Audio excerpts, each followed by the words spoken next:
All right, everybody. We had a little mishap there. We back up and running. Y'all give me 1 second here. Okay, there we go. There we go. Back up and running. Good deal. Good deal. Had a little hiccup right there, man. Something happened with the system. And because of that reason, it kicked us off, but we are back up and running now. Good morning, everybody. How y'all doing? Good. Everybody good this morning. Well, y'all like y'all, man. Look at this Monday morning. Y'all like y'all tired this morning. What is going on? Hey, Badger, go to your right just a little bit. There you go. There we go. Brandon G, good morning. Good morning. All right. Now, I'm going to go ahead on and let the cat out the bag, y'all. I'm going to let the cat out the bag this morning. Some things happened over the weekend that I'm going to tell y'all the doggone truth. I'm not too pleased with. Some things happened over the weekend I'm not too pleased with. I'm expecting a couple of You ought not be pleased. I'm not pleased, man. Start out down 14-0. Man, how do you start out losing the game 14-0, man? How do you start? You can go back and watch the tape. Man, no, I don't even want to see it no more. I saw it. Actually, what happened was when I got in front of the TV, I was doing a few things. I got in front of the TV, and man, it was like 14. I said, "What in the world happened?" And then they showed a replay about what happened. I missed it live, and I was like, "Man, look at this mess here." I said, "Look at this mess here." And what happened was, at one point we were down 28-0, man. We're down 28. I was like, "Man, wait a minute. What in the world is going on, man? This can't be happening." But being the Steelers, we did bring it back. We made a game out of it.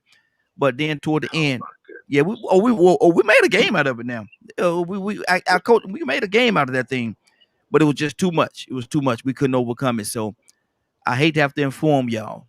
I know y'all. I know with a sad heart I have to tell y'all this, and I know y'all are very torn up. I know y'all are torn up. I know y'all are hurting. But the Steelers had to go home last night. The Pittsburgh Steelers. They definitely had to go home. Boy, and I have to start off with an apology. I don't know where it's gonna go, y'all, but y'all put your seatbelt on. No, it was a rough weekend, but I have to apologize to Sandra if she calls in this morning. Mm-hmm. I will definitely be calling you after the broadcast today, because in my own little escapades there, I forgot to give Miss Cassandra a call back. Oh, okay. Yeah. Okay. Well, I'm sure she'll probably call. Most likely, she'll call in this morning, and you will have an opportunity to say that firsthand. But football aside, man, my team is over.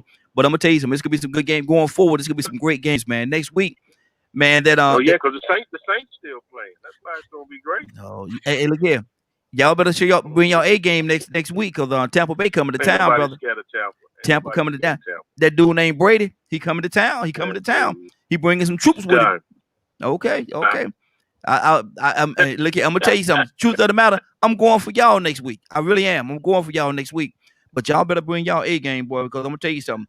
That them doggone Brady, and they got them receivers. They got on AB and all them boys over there. They hungry, man. They hungry. It would be better than Pittsburgh's A game. Trust me. That's a dirty dude. That's a dirty dude right there. Badger. All my friends who are Steeler fans who are still hurting right now. No, I have no compassion for you. Man, look at man, we started out fantastic, man. 11-0. Man. Yeah. Perfect. Absolutely. But y'all know, and everybody that know me, man, know I had to talk about my Steelers to start this thing on Monday morning. I take my beating like a man. It's okay. We lost. I take that. My phone was ringing last night. I answered the phone. I answered the call. They say what they wanted to say. They text me. I responded to the text. It's okay. Win, lose, or draw, you go down like the New Orleans Aints used to do. But that's a whole different story. Like the New Orleans Aints used to do. Okay, we can go back there. But listen, enough about football. Let me talk. Let me tell you something. Otherwise, the weekend was great. I got a chance to see a lot of great people over the weekend. But look, we got a topic we're gonna talk about today. And I know Badger, he's not into football. I don't know if Brandy's into football like that. But Badger's sitting there like, man, won't they go and hurry up and get past this moment right here? Get past. Oh, who Lord. that? Who that? Big Phil Saint. Who that? Who that? Yes, it is. Yes, it is. Lord, my Jesus. Look here. I was on another screen. And I was doing some things, and I go back to the screen here, and who do I see sitting there? God almighty. I go another. I miss you, Christy. I miss y'all too. Lord. I saw them sorry Steelers lose. And I heard you try to pump them up. We started out good, but I told you, Raheem, but you didn't want to listen. You just didn't want to listen. You want to stick with them. Rosenberg. I told you come on to the Breeze team over here in the New Orleans. Yeah, look at y'all better be ready because I'm telling you, what's the name is coming through. What's the name coming to town? But we're gonna look. We're gonna be all right. Lord, Brandy. You look at football? Not really. Okay. I used to be a Cowboys fan, but they started losing so much, I just lost my faith. You was that'll make you stop watching. I just stopped watching. Oh my God. It's a doggone shame. It's a doggone shame now. When the team lose so much, people just stop looking at the football. Ain't that something? Just stop looking at the football. Now that's losing. Yeah, it just made me want to stop watching all together. I have to admit, the good game was the Titans. That was a great game, and I was looking like, why didn't he go on 4-2? You ain't have nothing to lose. Yep. You could have went ahead and went forward. Did those two because you had the all-time rushing back on your team that can do it. I don't know why you got scared and then go for it, but you as a head coach need to take responsibility because had y'all went 4-2, y'all could have been right there in a game. So that's on a head coach. That wasn't on the players. But see, a lot of time what they do in a situation like that is and I agree, in a situation, a game like that, do or die, go home. You want to take a chance, but at the same time, what part of the field were they on? Were they? They was on that. They let me tell you something. It was like they was already losing. They was already down. If they would have went for it and made it, it would have been good. If they wouldn't have made the field position, wasn't that bad for them to even come back. They was in field goal range, so it wasn't that bad. Okay. So I mean, I would have went for it because at the end of the day, is you in the playoffs. It's either do or die. And you have to give your team courage. Say, I believe in you to be able to do it. But by him saying, no, I don't believe in y'all. We just gonna cut this field goal, and it's like he just gave the game away. Wow. And see that's the thing right there, man. Field position. So a situation like that, I would have gone for it as well. But listen, we got to talk. The Steelers would have went for it. Yeah, we would have went for it. We sure would have. Every day of the week, twice on Sunday. Every day of the week, twice on Sunday. But listen, we got a topic we're gonna talk about today, and Hey, Brandy. And and I want to see how y'all feel about this thing. What's on your heart about this particular topic? Leonard, Right. we need your best worst behavior today. Oh Lord. Now Not go for ahead. Mr. Leonard. Not We for need Mr. Leonard. we need your best worst behavior today. But listen, Guess we'll talk. what, y'all? What's that? It's snowing in Louisiana. Oh my God! Wow. We got a whole bunch of, and it's the stuck, and You know it's what? like it's white everywhere. Mhm. Oh my gosh!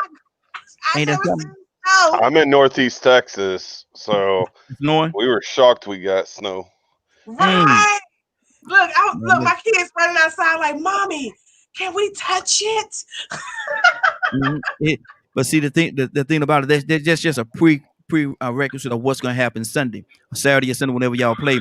When Tampa Bay come to town, they're gonna tell Leave you it alone. they're gonna give you something new that you ain't never seen before. Leave it Just alone. like they did the Steelers stuff.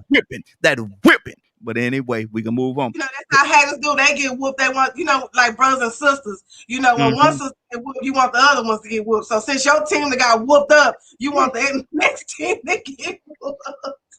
Lord, look. But let's look, moving on. But the topic we're gonna talk about today is because we got Brandy and Badger sitting here. They don't look at football. We gotta be fair to them as well. So we're gonna get to the topic. And I'm asking this question: Are there different levels? Is there different levels of anger? Are there different levels of anger? Because and I know what my answer is, but my answer, don't necessarily have to be everybody else's answer. Are there different levels of anger? I know with me the answer is yes, because I could be angry and I could walk away. But then if I step over that line, I could be angry and I'm ready to tear something up. So that, to me, that right there is a different level of anger. So Brandon, what do you say to that? Are there different levels of anger? With me, it is. It is. It's like I can be angry, yeah, and walk away. I have an uncanny ability to act like you never existed. Like I'll ghost you so hard you'll question if I ever existed. Good but Lord. I can also be so angry at you too that I love you still at the same time. And then I have to kind of start moving differently with you or treating you differently. But like loving you from a distance because of that anger that I'm angry with you about. Is there a point? Is there ever a point, Brandy, with your level of anger that you lose control? Yes. When I'm pushed beyond my limits, when somebody keeps tapping, it's almost like a time bomb. They just keep tapping on me about something, keep doing the same thing, keep disrespecting me, something like that. It's like a ticking time bomb. Yeah. But I have a lot of patience. It takes me a while to get to that point. But some people like to tap dance on your nerves. They like to try just to see, especially if you're a peaceful person, they like to see how far you're gonna go. And see, the thing about that is, because you could even be to the point where you tell them to leave me alone. Hold on now. Just leave me alone. Let's not talk about it right now. Let's get away from the situation. But you got some people that just won't leave it alone. And I've had people. I've seen people. Because I ain't going for this too much, but I've seen people trying to walk away from a situation, and the person is following them and still poking the bear, following behind them. This person trying to get away from you because they don't want nothing to happen. They know who they are, and they know if they get angered to that point that the bear gonna show up and the bear gonna show out. And so you trying to walk away. I've seen people trying to walk away, and this person is still walking behind them, still yap yap yap yap yap yap. Man, listen, I told you, man, get away from me now. Go on with that now. And see, and they still walking, and then all of a sudden they find themselves getting up off the floor. Say, "Oh man, you hit." Listen, bro, this person told you 20 minutes ago, Badger, to leave them alone. So, Badger, is there different levels of anger? Oh, absolutely. Talk to me. Oh man, I mean, you guys seen me get passionate versus getting up on a soapbox. My anger's a very rare thing. But if it's ever invoked, the people that have seen it, it's not pretty. Wow. Now, what do you say if you're trying to walk away, Badger? The situation is not going well, and you trying to walk away from the situation, and the person is still following you, still harassing you, still. I haven't had that issue. Mm-hmm. I mean, I'm called Badger for a reason. If I get up and walk away, most people go, I should stay over here. Okay, that's good. That's good. I see Cheryl Strong over there. She's smiling like crazy. So I'm almost nervous to go to her. But are there different levels of anger? Definitely, it's different levels of anger. Every emotion have a level, whether it's anger, whether it's love, whether it's whatever. There's different levels of any emotion, and anger is no different. There's different types of anger.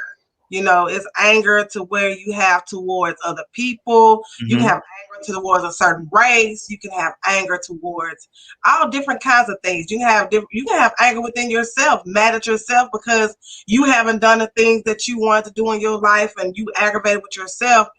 And you have anger, like kids get angry like when they lose a loved one or something. Like they don't understand, and they get angry and do different things. My anger, I have different. I'm that person you was talking about. You say something to me out the way, I'm gonna get into you, and I'm gonna follow you until you not finna just turn away and walk away. I cannot stand it. When I'm talking and somebody walk away, man, I'm gonna go in on you. Nah, you started this, we gonna finish it.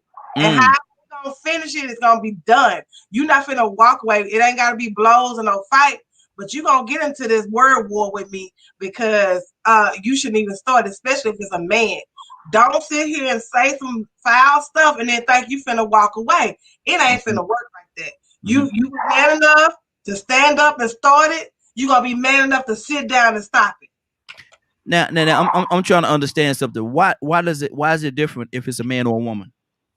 Because a woman I can fight. I mean, I can fight a man too, but a woman, it just, a woman, like if me and Brandy start arguing, a woman ain't gonna argue too much with another woman. It's gonna y'all gonna separate angrily and go away, or y'all gonna clash and fight. That's the only two things that's gonna happen with a woman. If you're in a relationship with a man, more than likely, if he's not a domestic violence type person, he's been taught like something, he's gonna try to walk away. He's gonna walk away, and you're gonna get angry, and it's gonna come to either him respecting what you have to say or him just moving on to the next. So it's kind of different between, just like it's different between when you two men get into it. When two men have an argument or angry at each other, it's a lot different than you're angry at your spouse or another female. The course of action is different. And the same thing, the course of action is different when you're angry at a child. Because as a parent, I get angry with my kids. I tell them all the time, y'all better give me about 5 feet because I need to take a moment before I deal with y'all. On different levels, because I have an 18-year-old. So I get angry, but I can't just get angry and beat up like my pastor say. I wish I could unscrew your head, pour in some sense, and screw it back on. It don't work like that. Exactly.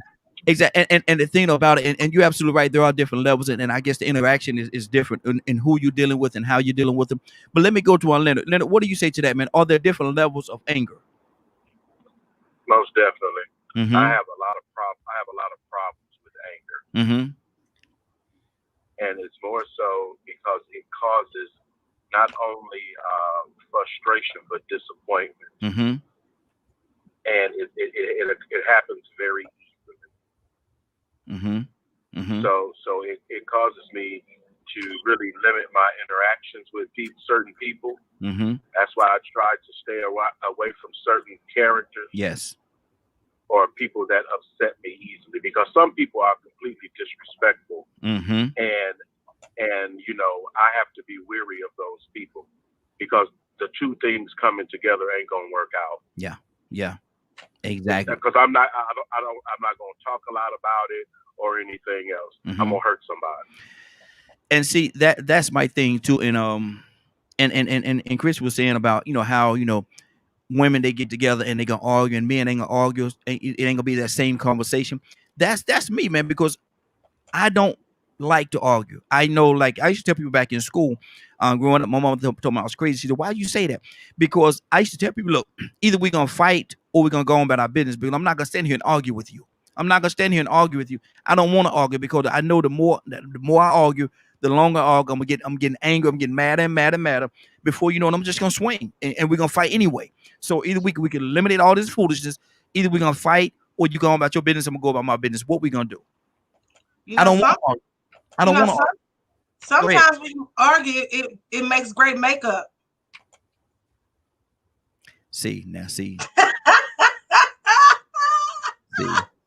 But it's true. That's true though. So a lot of people, I mean, but it is true. A lot of people get addicted to their high of the making up or whatever. So they do cause the conflict because of that.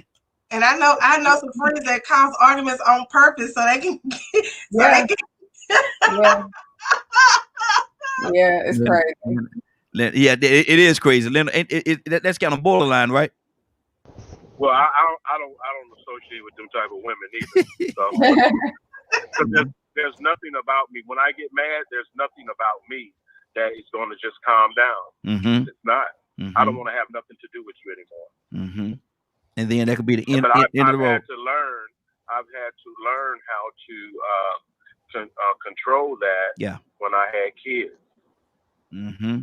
Yeah. Exactly. Because they often tick you off all the time. Mm-hmm. Mm-hmm. So you know, you have to learn to manage that behavior because there wasn't a difference for me at first. And you know, there's a certain type of anger that you shouldn't get with people that you know. Mm-hmm. Mm-hmm. Exactly. You know, it could be different if it was a stranger. Mm-hmm. But when you're dealing with certain people, especially if they're related and things like that, you have to gauge that response. Mm-hmm. Be a little more responsible when it comes to that. Badger, what do you say to that? I'm the type of person, you know, there's no apology. Mm-hmm. I mean, if you say something, there's like, well, I said it because I was mad, or I said it because of this. I don't do that to people. Mm-hmm. You know, so if you have an issue with me, 9 times out of 10, it's not going to be my fault. You say it's not going to be your fault? No, because I don't find no joy in irritating people like that for no reason. Mm-hmm. Let's go to Badger. Badger, what's on your heart, brother? What do you say to that, man? And how do you know, Badger, when mute your line, little? How do you know, Badger, when it's time? How do you know when it's time to walk away from that situation? Because it's about to get ugly. Usually when the other person comments, "Are you okay?" Mm-hmm. Mm-hmm. That's too late. That's a warning sign for me, and I'll usually get up and walk away at that point, and they won't say a single word. Mm-hmm. So I've had very different experiences. Mm-hmm. Can your anger get the best of you? No. No? There's only been like one time that it did, and my wife was fortunately there to calm me down. Mm-hmm. Because I probably would have been in jail. See that's my point. Because a lot of times we'll do stuff and that anger, and everybody have people say, well, you shouldn't get angry. Anger is an emotion just like joy. It's an emotion. We all have those emotions. But my thing is, I was in a rage. Yeah, exactly. Go ahead. So, but it was due to someone that I trusted for 8 years telling my wife something behind my back. And lying to my face all at the same time. Wow. Compounding it. Backstabbers. Oh Lord, where my mute button at? I'm glad I got them up my mute button because you want to sing this morning. Brandon, what do you say to that, man? Can your anger take control of you? Yeah, it can. I know sometimes anger leads to laying hands on people. You mean holy hands, right? Yeah. I guess, yeah, you bless them with something. Bless them with a beat down. Exactly. Yeah, it can go too far as like, you know, that's what type of anger person I am, because I barely get angry. So when I do get angry, it does go overboard. So yeah, it's not good to push people, you know, in those certain areas and stuff like that. So it's definitely, you know, you're definitely able to go that far. Now, how do you know within yourself, Brandy, or do you know that you're getting to that point and maybe I need to pump the brakes a little bit because it's about to go there? I kind of walk away now because, like I said, I don't. As I'm getting older and stuff, I don't really involve myself around those type of people that push me. Like I said, I'm more prone to, like I said, leave people alone and just I never existed. You didn't exist and I didn't exist, and just kind of leave it alone. Exactly. I agree with that, Brandy. I do the same thing. Yeah. No, sometimes I walk away though. What about those instances when, like, I know for me, I was fronted by a supervisor at work who tell me just to shut up and do my job. And I told her, you don't holler at me and you don't scream at me and you don't talk to me like no kid. Now, we could talk respectable if you want to, or we can go out here and handle it after clock. Now, we not finna talk to me ignorant and think it's okay. And my anger, I really got upset because it was one of them little, I'm sorry, Badger, it was a white woman trying to exert her, I'm just like, trying to exert her, like what? Trying to insert herself to get me to do what she wanted me to do, which were wrong. So at the end of the day, you're not finna scream and holler at me and think I'm finna be that hush child that's gonna sit there and take it. So at some, my anger got bad to where I had to tell her very nicely, nasty about herself. No, we're not going to do that. And it's different when you're in a place of business and you at work than when you out in the street at a club. It's totally different. The way we handle even teachers, what about the anger that we have towards what's going on now, the anger that we feel as African Americans when we see blatantly that people can storm the Capitol or storm the White House and nothing happened. But then when there was a Black Lives March, you had Army, you had shooters, snipe shooters, you had all these things in place. And so now we see the difference in America towards African American people and Caucasian people. We see the difference. And so now it's like, okay, what do we do with that anger on the inside? Because a lot of people have marched. We have activists in place. So we have a lot of anger, not just towards each other, but that's an issue too. But we have anger towards, the situation where our sons getting killed and different things like that. So I feel like our anger is a little bit more deeper.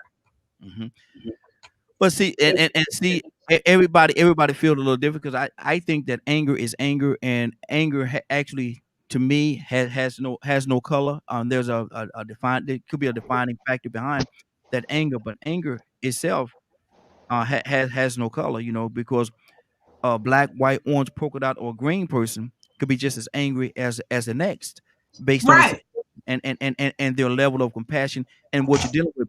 Because I'm gonna tell you something. I don't care whether you're orange with polka dot stripes on you. If somebody mess with your children, in a bad way, you're angry. You're gonna get angry, and you. I don't care whether you're orange with polka dot, yellow and green polka dot stripes on you. You're gonna handle that situation. You're not gonna mess with my kids. Hold on. Back up off that one. Back up off that one. And that's it. See, there's a love and there's a hate tied up in this thing that a lot of people are ignoring. Go ahead, Badger. Use the word I'm about to bring up. What's that? Hate. Where does most anger come from? Hatred. It could be, yeah. You're hating you hate what they're saying, or you hate a personality trait that they're displaying, or something of that nature. I had someone ask me what the opposite of love was one time. Took me a while. And then I finally said hate. Because it takes hate to be negative. So it's interesting that we're talking about anger, but I also want to bring up some of the causes of that anger. Like, why are you angry? What is it about yourself or that other person that you dislike or hate? Those are questions, honestly speaking, Badger, those are questions that a lot of people don't want to confront because it will reveal too much about themselves. Some underlying. Welcome to life and learning how to be open-minded and work on self. Right. Yeah, that's beautiful. But truth of the matter, Not everybody wants to do that. Not everybody want to address the issues that affect them in several different ways. You know, it's a. And go ahead, ma'am. I said it's a thin line. I'm gonna get on She Was Strong. She just jumping in there, Lord Jesus. No, it's been a while. It's been a long time. Lord Jesus. I had control before I left. Look, we need to find that. We need to. But listen, we got another caller. Caller, what's your name? Where you calling from? Hey, good morning. Oh Lord, there go another angry fella. Good morning, brother. How you doing this morning, man? How you doing this morning? That Toussaint from Wappa Loopa Lappa Lappa Loopa Lippa Doopa down there. Hey, Toussaint. With a T. Sheila Strong. What's going on with you? I'm here. She from Wappa Lappa Loopa Lippa. Good morning, everyone. Good morning. Good morning. Are there, Donna, are there different levels of anger?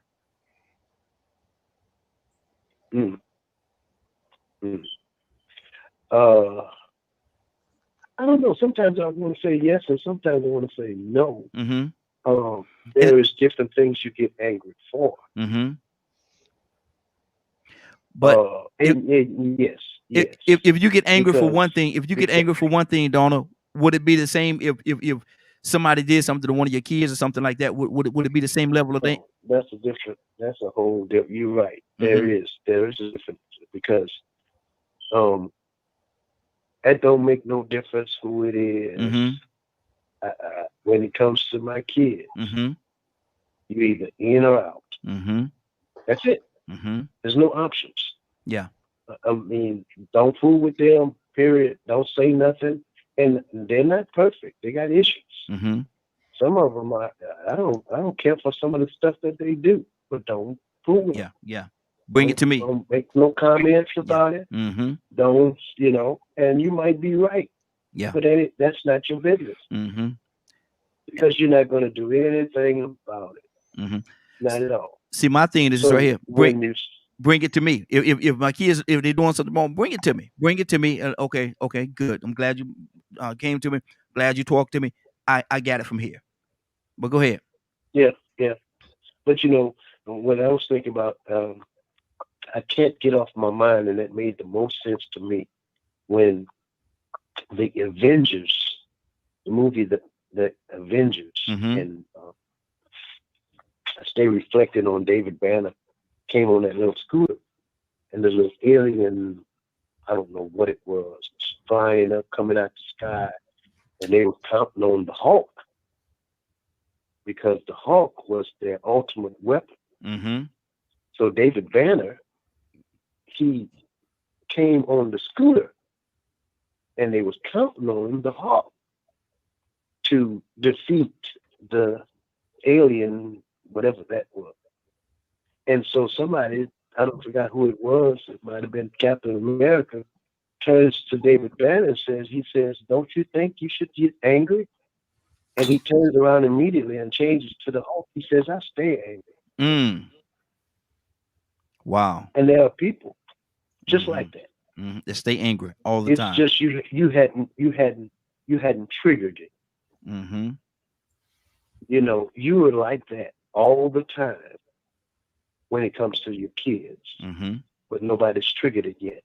Yeah, that's true. I don't see.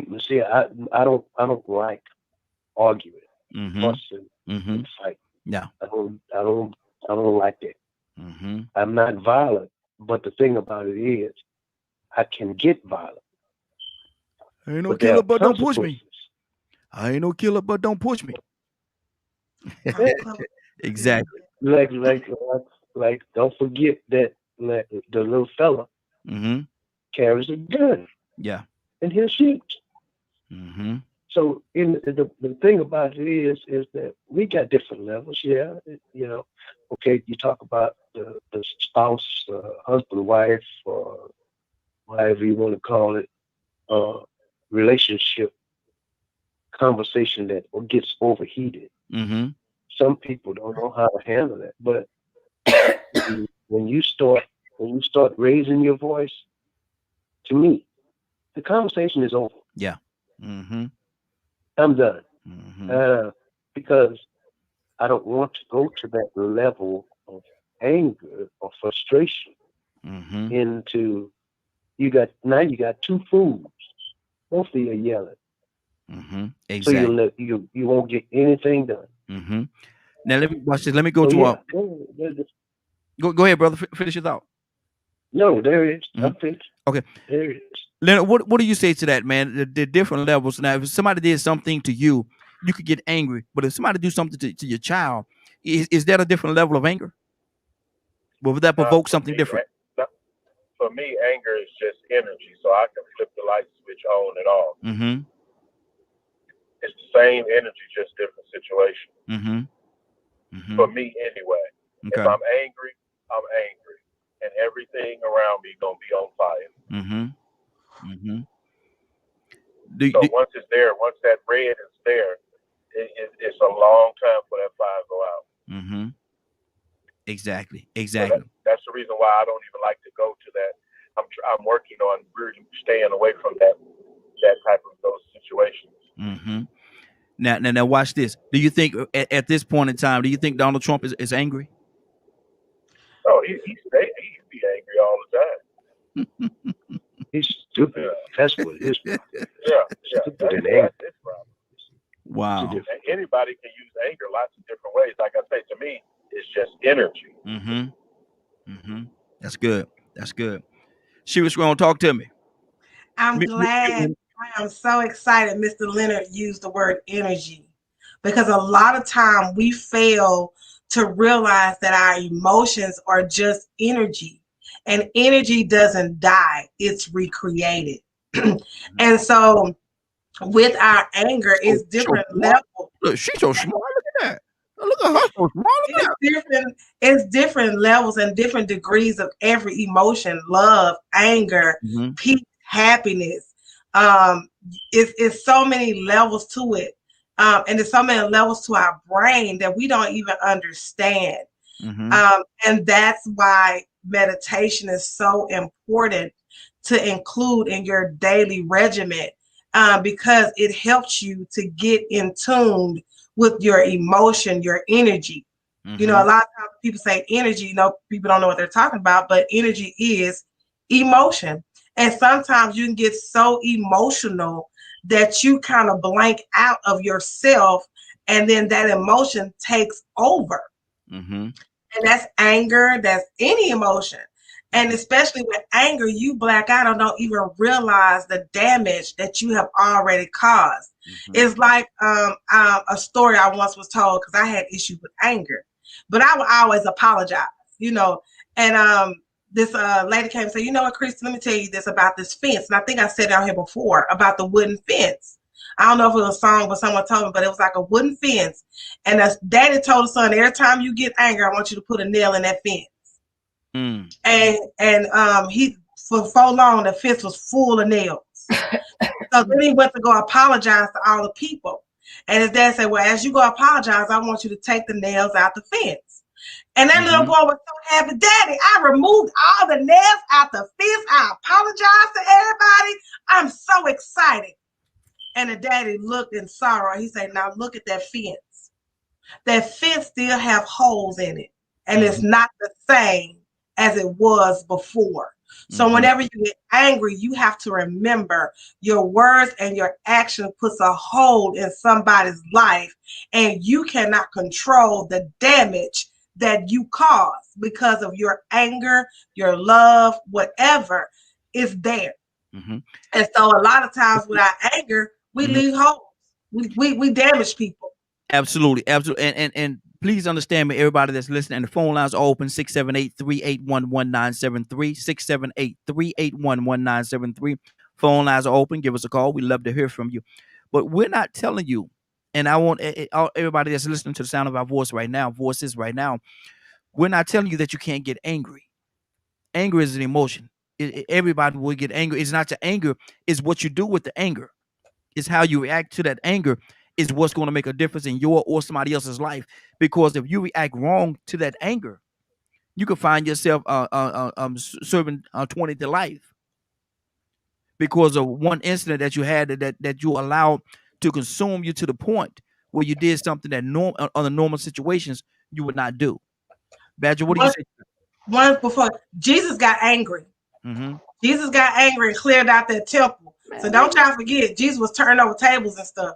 What we gonna do with Shira? No, I'm not doing. What? Boy, she. I'm gonna tell you something. We happy to have you back too, sis. We happy to have you back. But my God, hey, wait, Badger. I was gonna say Wade and Badger at the same time. Badger, what's on your heart, brother? If you know what mood I'm in, it could be either or. I'm joking. Okay. I like the fact they're bringing up energy. That's actually I don't think I've ever brought that up before. The responsibility of our actions and how it affects all of those that are around us, but also taking the realization that when we get angry or how we behave or how we act is also a representation of how we believe and how we live our lives. Because if we are all one and we are part of creation, however I walk my life tells a person about my spiritual self just as much as my physical self. Okay, that's good. That's good. Let me go, Brandy. And let me ask you this question, Brandy. You get angry, and not saying you personally, but a person get angry because I ain't gonna put this on you, and you do something, and then the next thing you know, you're searching for bail money because you've done something to somebody. We spoke a little bit earlier about the anger taking control of you, but how can you get yourself to a situation and you try to walk away, you try to get out of the situation, but still, this person, like I could have said all kind of things, but this person won't leave it alone, and you trying to walk away, and now you find yourself doing something to that person. Now you're looking for bail money. Is that controllable? Yeah, you can prevent yourself from going that far. It's like if you get to a point of where you're at peace with life, you realize ain't nothing that serious for you to go that far. On people. But they still, Brandon, they still poking the bear. You trying to walk away, you trying to do what's right. You trying to do the right thing. You trying to walk away from the whole situation, but they still poking the bear. And even if you walking away, they following behind you, poking the bear. How much poking are you to take? God always handled people way better than I could. So I just leave it alone. And normally, like I said, it normally comes back around on them. So, like I said, I just walk away now. That hothead stuff was when I was younger. Yeah. As I'm getting older, I don't have time or energy for it. Got you. Even if they keep on poking me, like I said, if you keep on poking me, I'm just gonna act like you don't exist. I have mental funerals in my head for people. You just don't exist in my world or my space anymore. Wow, that's good. That's good. Toussaint, is there any love in anger? Yeah, I say yes. Okay. No, well, there are some. You see, the thing that it's just me thinking about this. I'm really thinking about this, but we have every emotion all the time. Every emotion all the time is in you. It's just something that's gonna trigger it. But say just simple like, if you don't like or you don't care for a person that drinks, and as long as they're not around you, and as soon as you said, I took a drink of water. Ain't that something? Go ahead. Oh yeah, let's see how that works out for you. Anyway, but you have that relationship with your family, your wife, your children, and because of the love that you have for them, let somebody mess with them and see how angry you're gonna get. Yeah, it's in there. It's in there. I mean, but is that love for the person that you're protecting? But is there love for the person that you may have to lay hands on? Is there any love for that person in the course of that anger? I remember when we were coming up. two brothers got into a little swing out. Mm-hmm. And they were just going at it. They were just going at it. And my first cousin came, and we was in the field. And my first cousin's house was a little bit across the street, a little ways. And he yelled out, y'all cut that out, y'all brothers. And I said, hey, bro, you better get away from here. This family. Yeah. So if you get involved in that love squabble, see, we're gonna jump on you. Mm-hmm. That thing goes on turn. Yeah. That's why people don't get involved in domestic violence. Mm-hmm. Because if you go and try to even a woman that, and this I never did understand it. Here it is. Mm-hmm. A woman that you think that you're going to protect from her husband that's beating the crap out of her. She's gonna jump on you. Yeah. Now she mad because you didn't jump on him, but him jumping on her. Mm-hmm. Make me understand that. I can't, brother. I can't. But and like I say, there's different elements out there that's tied into this thing. But Leonard, what do you say to that, brother? Is there any love and anger? Most definitely. God get angry with you. Mm-hmm. So, I mean, there's a lot of love and anger. Don't you have kids? Yes, I do. Exactly. Mm-hmm. That's a perfect example. Mm-hmm. Perfect example. Mm-hmm. You have a spouse. You may get angry with your spouse. You still love them, but you're angry with them. Okay. Anger is a normal emotion. Mm-hmm. It's the meditation that it helps get you to, like the sister said, it helps you react a different way to those issues. Mm-hmm. And that's what I'm about is finding a better way to react to those issues. And it's not issues that surprise you. Mm-hmm. Most people know what they are. Yeah. I learned, your triggers and things like that, and you work on those things. That's why I like Donald Tucson. That's why I ain't got time to be in nobody else's business. Mm-hmm. Because I'm too busy working on my own. Yeah. That's good. Shiva, let me ask you this question: Can anger, and they've said that anger, there is love in anger, but can that anger sometimes make you forget that you love that person when you're interacting, when you're doing the things that you want to do? Can it make you forget? Let me answer that like this. My grandma used to always tell me, teeth and tongue fall out, but you still need both of them to eat. So, regardless, so yeah, there is, it's a thing like Badger was saying, if you're talking about anger, you can associate that with hate. And, I keep telling you, it's a thin line between love and hate, because you can love somebody so much that you hate them, and you can hate somebody so much that you actually love them. And then in turn, when you're angry with somebody, you're angry because you care. It's something that they said, because somebody that you don't care nothing about can say anything to you, don't bother you. You understand what I'm saying? Because somebody can pass by me and tell me I'm fat. I look at them to my, I'm PHAT, pretty high and tempting, thank you, and keep on going. But if my mom or my child or someone I love say, Mama, you done gained some weight, you kind of big, I might feel some type of way about that because I care about you. I'm angry now because you done told me something. You not uplifting me, you tearing me down. So now I take it personally. I got my feelings in it now because I care about you. So the people that can make us the most angriest are the people that we love and care about. Yeah. And, and sometimes anger will not make you forget that you care about a person, but sometimes what they bring you might have to separate. Mm-hmm. Just because you love somebody don't mean you have to be around them. You can love people from afar. And that's what I do with negative people in my family. I love them from afar. I love you. I care about you, but I know how I am. I know my mouth. I know how I operate. So you keep coming to me with negativity, I won't be able to flourish as a woman that I need to flourish to be. So I have to exit people out of my life, and that includes friends. Everybody, look, like what the song like, everybody that say they're your friend is not your friend. They stabbing you in the back. People that get the closest to you want to know all about you to use it against you. Not necessarily want to be your friend, or not necessarily, trying to set you up for the kill. So we have to be careful.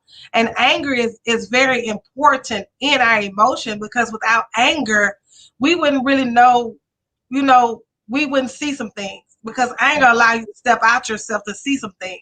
And to realize some things. Sometimes you don't do nothing till you get mad. You gotta get mad with yourself to stop. All right. Look, all right, preacher. I muted myself. Look, don't get a preacher the mic. Don't get a preacher the mic, or the preacher gonna give you a sermon. Lord, my Jesus. Talk to me, Badger. What's on your heart? Man, you know me. There's always a lot. Just thinking about this topic, I've been getting real passionate and irritated and all kinds of things over the labels and other stuff people have been saying lately. I actually kind of got up on a soapbox last night. There's another Twitch channel that does like spiritual conversations, and there was this young guy, and he went straight to the stigmatism of white folks with messed up teeth, and I just about lost it because like I grew up drinking Mountain Dew. I brought this up, and everyone started just laughing at me, and I'm like, well, that lets me know that y'all aren't as spiritual as y'all say y'all are. Got it. Y'all aren't as open-minded, because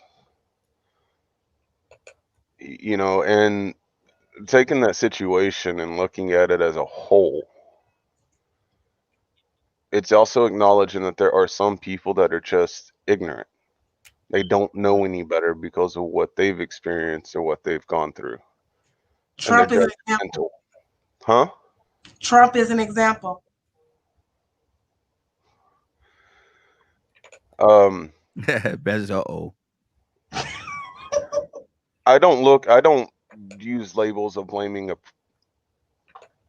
I kind of just want to get this off my chest, and I'm here in a minute. People keep it up.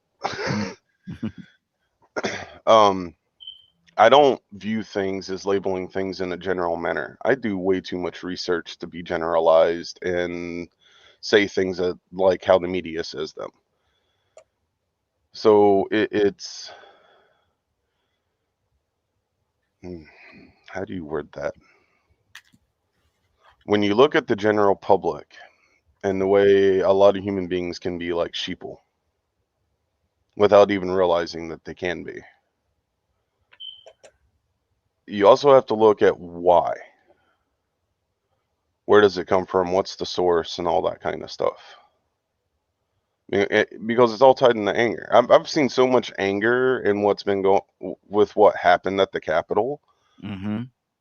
But all I've heard are words in the general blanket terms, which therefore causes more hate, more distance from one another, and things of that nature, because people don't know what all the blanket term actually covers and what it doesn't. I'm trying to keep my anger at bay because there's just too much. I mean, don't let the anger control you. Don't let the anger consume you. Don't let it pull you. I'm just passionate. But with passion and anger, and what you're saying is how it's like you looking at the flip side of everything. You know what I'm saying? So that anger is the same energy and passion all mixed up in one. Like especially especially looking at different sites and dealing with people of religion. I'm gonna say religion. I ain't gonna say a life of Christianity, but in religion, they say things and they do things that are opposite of God, and they put it on God.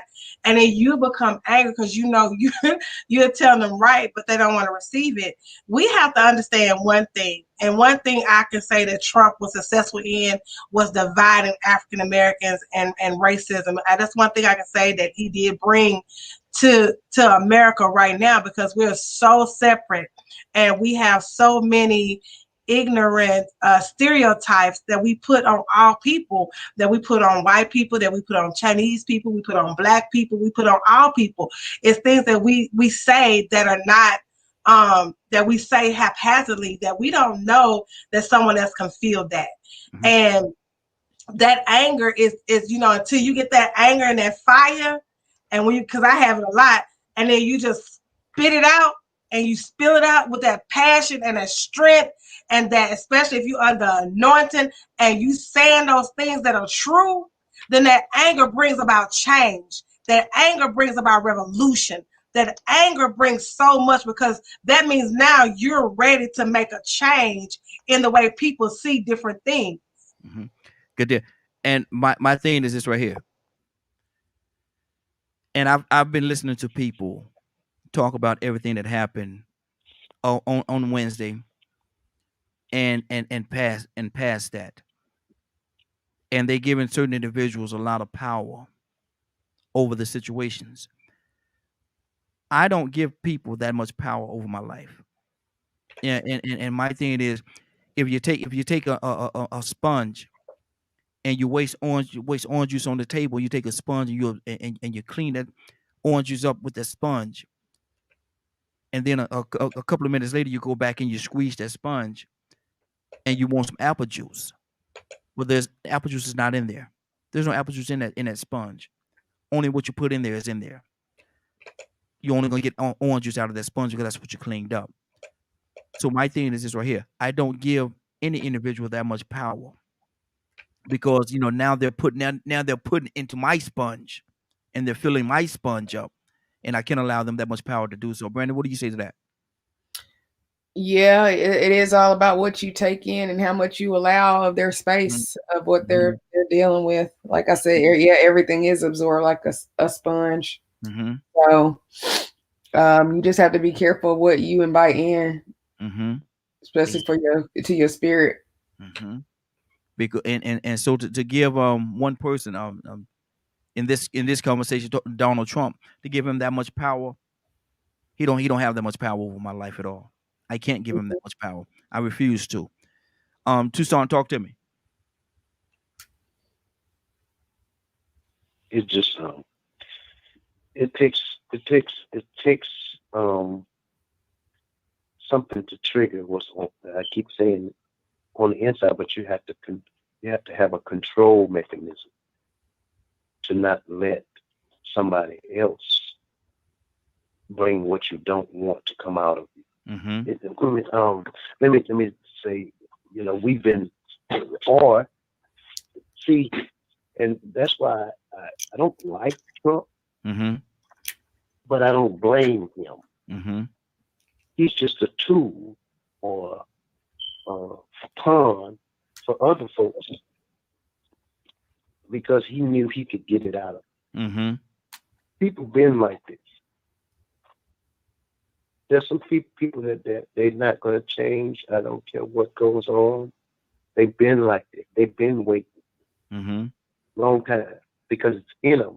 The hatred, the bigotry, the prejudice, all of that, that's in a person. And I don't let that affect me. I work with them all the time. Good. You like that? I'm like that. You keep moving, I keep. We'll be fine. If it's not about the job, I really don't care. Exactly. You know what I'm saying? While I'm here. Now, don't bring that. Don't bring that to my door. I can't ask you. It's here. I can't ask you, well, let's take this outside. No, that's not going to work for me, because I'm trying to keep my job till I retire. Understand? I'm not going to let you aggravate me with the aggravation that I already have, been having it for years, because I've seen this type of thing before. And so I've made up in my mind that I'm not going to let you manipulate my conduct based on what you do. That don't have nothing to do with me. That's a lot of power in it, Donald. Yeah, that's witchcraft. That's what I call it, witchcraft, because anytime you let somebody manipulate you, your actions, an outside source, rather than you putting the man that's in you under subjection, you're allowing. That's why the scripture says we fight not against flesh and blood. The enemy, the devil, He causes these things. Mm-hmm. Now he just uses somebody. In the same way with your little guy. I don't know why y'all wanted that fella. I know why. I take it back. Mm-hmm. Because you're seeing that he was the type of person that can make all of this resurface. And here we go. Mm-hmm. Now, what are we going to do? React to it? Or just maintain? Hold your ground. Because if you give some things attention, it'll grow. Mm-hmm. But exactly. if you ignore it, you resist the devil, Mm-hmm. you'll flee. Yeah, absolutely. So Absolutely. sometimes it's best to just, in your anger, just shut your mouth. Mm-hmm. Mm-hmm. All right, I'm about to say to you like I say to Shira. Oh, all right, preacher. All right, preacher.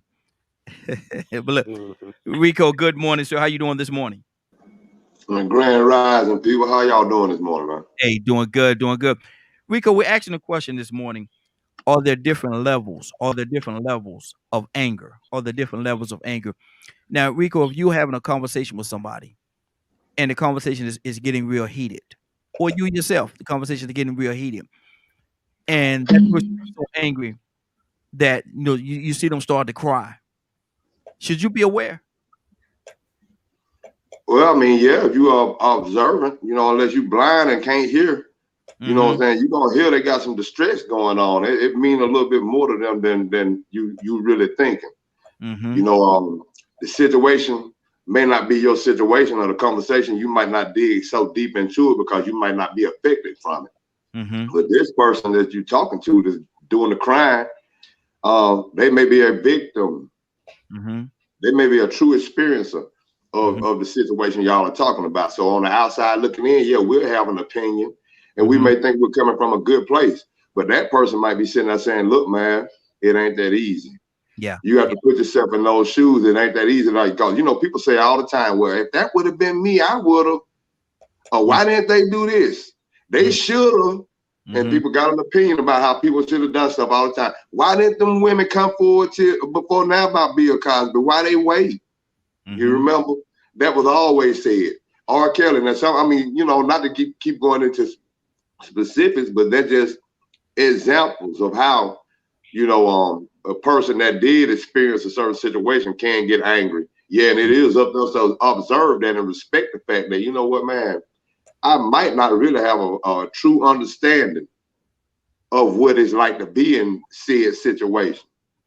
Like, I don't know what it's like to be one of those women that was raped by Bill Cosby. I can try to relate.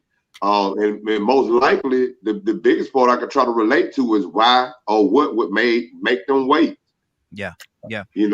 And let me ask you, if a person is and the conversation is heated and y'all are angry, and we got a caller coming to you next, and in that anger, you see that person start to cry because they're just that mad. Are they about ready to do something to you?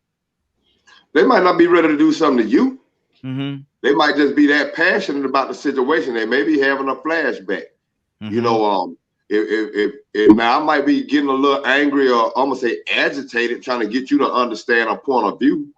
But now if I'm explaining to you the reason why a certain situation would go a certain type of way, and I can speak to you from my passion and my experience, I might be reverting back to those memories. I might be going back to that place in my mind that I was in at the time that it happened. You might see me crying. You might see my passion. Might be like, you know what, this for real. That don't mean I'm ready to get at you. Now you'll know when I'm ready to get at you, because then y'all 9 times out of 10 gonna be in a serious conflict, and it's probably gonna be a conflict about something you did. See, just having a conversation and having a misunderstanding and a person getting angry because you don't understand is different than somebody coming up to you and just saying, you know what, I don't care how you feel. That's the difference. Absolutely. And I can see that, but I'm gonna tell you something. In my experiences, from seeing different people, and I saw she was shaking her head. She's like, yep. If a person if y'all are arguing and they get so angry that tears start coming out their eyes, either you better step to them, or you better run. Well, that goes back to what I was saying about the conflict. If you're arguing and have, like, you could be debating, but it not being a conflict. It's just you got an opinion, they got an opinion, and they need to try to get you to understand something. But if you arguing about who's right, who's wrong, why you do this to me, some of that kind of stuff. You did take that money. I set that money down, and you were the only person in this room. Don't lie to me. Yeah, yeah. My child didn't have that bruise on them before they came over here. Now I'm crying. You might be ready to have to see if you got some life insurance. You get what I'm saying? So it's levels to it. It's easy to just say yes and no. But man, we know by now that there are levels upon levels upon levels to the way we handle these situations of distress and joy. Exactly. Let me go to the caller. Caller, what's your name? Where you calling from?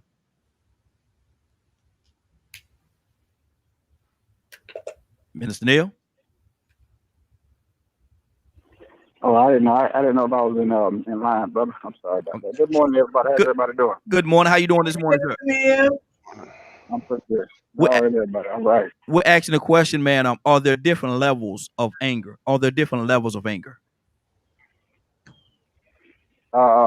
Yeah, I believe so. I think what Rico kind of summed it up. That I thought that was kind of it was funny what he said, but it was serious. That make sure you got some life insurance, because you will get somebody to that point where they will take it there. So I can honestly say that is a point of no return, is what I want to say. Because we all have. I mean, we might not think that we are capable of doing it, but we all are. I mean, case in point, that's what someone's kids and see what happens. Oh yeah.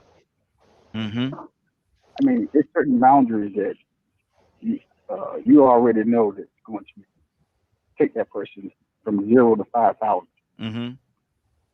There's not going to be no negotiation. I mean, like my mother. I don't care what she did. You ain't going to talk that crazy in front of me. Preacher, none of that is out the door. I'm her son. Exactly. Exactly. That's why I say it's level to it. I mean, because like for me, I'm very tolerant. And but because I always try to put myself in their situation. But when you start talking to me, when I start hearing certain tones, a lot of times I just walk away. Yeah. I do that just not for your sake, but not for my sake, but for your sake. So I know what I'm capable of doing. So and that's one thing. I mean, case in point, you and I had a conversation. You laughed at me about the things that I told you. I said, "Bro, that's what was on my mind." Yeah. So I walked off. Exactly. And you laughed at me. I was being truthful with you. Yeah. I literally was being true. I was like, "Bro, you was like, why you do that?" I was like, "Bro, if I didn't walk away, this was about to happen." Yeah, I know. I know. Yes, sir. Brandon, you laughed at me. I was being serious. A lot of that. I was just holding my head, but I was like, bro. Boy, look, Minister Neil, people only knew, bro. If people only knew. Bro. I mean, they don't know how close. I was like, I'm like, what? Oh, I was like, because my thing was that, but I understand. Yeah. And that people can some people can take you there, and not so much of sometimes what they do is how they say it to you. Yeah. And that's alarming. It's case in point, like it is when I hear people laugh about prostate cancer. And I hear people when we talk about it privately. Yeah. So I hear people joke about it. I'm like, that ain't funny. Yeah. I'm a survivor of it. That's not funny to me. So when I hear that, I get offended. Yeah. You know what I'm saying? So it's like a lot of times I won't say anything because I know that's ignorance as well. Because if you really knew how serious that was and know the rate of black men who died from it, I don't think you'll be laughing about it. Exactly. That's why I always pose the question. Do you have the same jokes with breast cancer than you do with prostate cancer? And everybody always tell me the same thing. No, I don't mean it like that. Yes, you do. It's like for death. Good deal. So it's like Rico said, it's a different level. It's different level, big time. I mean, what he said was true. Good deal. And that night, bro, I was hot. All right, look here. All right, preacher. We got to move to somebody else now, preacher. I was hot, but I got to get ready to go anywhere in a minute, man. I really want to I wanted to make sure you was all right, boy. Cause I tell you, we need to get rid of Ben Roethlisberger, bro. Yeah, I told y'all 2 years ago. man, look why you do that, Rico. Bro. I was trying to dodge. Cause I know Rico. Look, that joker smiling like a chess kid right now. Look at that. Say, Lord, that say they're gonna beat them. Say, we supposed to get rid of him since that flag. Bro. Yeah. I'm gonna leave it at that. Mm-hmm. All right, man, y'all have a good one, man. God bless. Man. All right, God bless you, brother. Boy, I was trying to stay away from that deal. Cause I know Rico had. Boy, look at that joker. That joker right there. Badger, what's on your heart? Research. I ain't fooling with Rico right now. Oh, why not? No. Y'all see how courteous I am, man. I didn't even bring it up, man. I had all kind of jokes prepared and everything, man. I said, you know what? I ain't gonna even mess with that, man. I don't like nobody mess with me when my team not lost and when I'm all down. You know, I don't believe in putting my foot on nobody when they down, man. But you know, it was terrible, wasn't it? That was terrible. Go ahead, Rico. I brought it up though. I wasn't embarrassed because my face came out on top. So I showed put the shoe in the heel. I'm gonna show you what's a beautiful thing about this. Watch it. I can hit that mute button right there, and we watch this, y'all. Bam, bam. Magic, go ahead. Goodness gracious. I thinking more and more about just anger and upsetness and everything else. You know, I do have a lot of concern that when people get angry, they end up staying angry for too long and miss a lot of things that they should be paying attention to. You know, like, and I don't know if anyone's ever thought about that. Mm-hmm. You know, like they carry it too long. Mm-hmm. They carry it too long and they don't pay attention to what's going on in the background. Mm-hmm. They're too focused on the face that's up front. Mm-hmm. Mm-hmm. Yeah, that's true. And I saw. Like, go ahead. How blind can anger make somebody?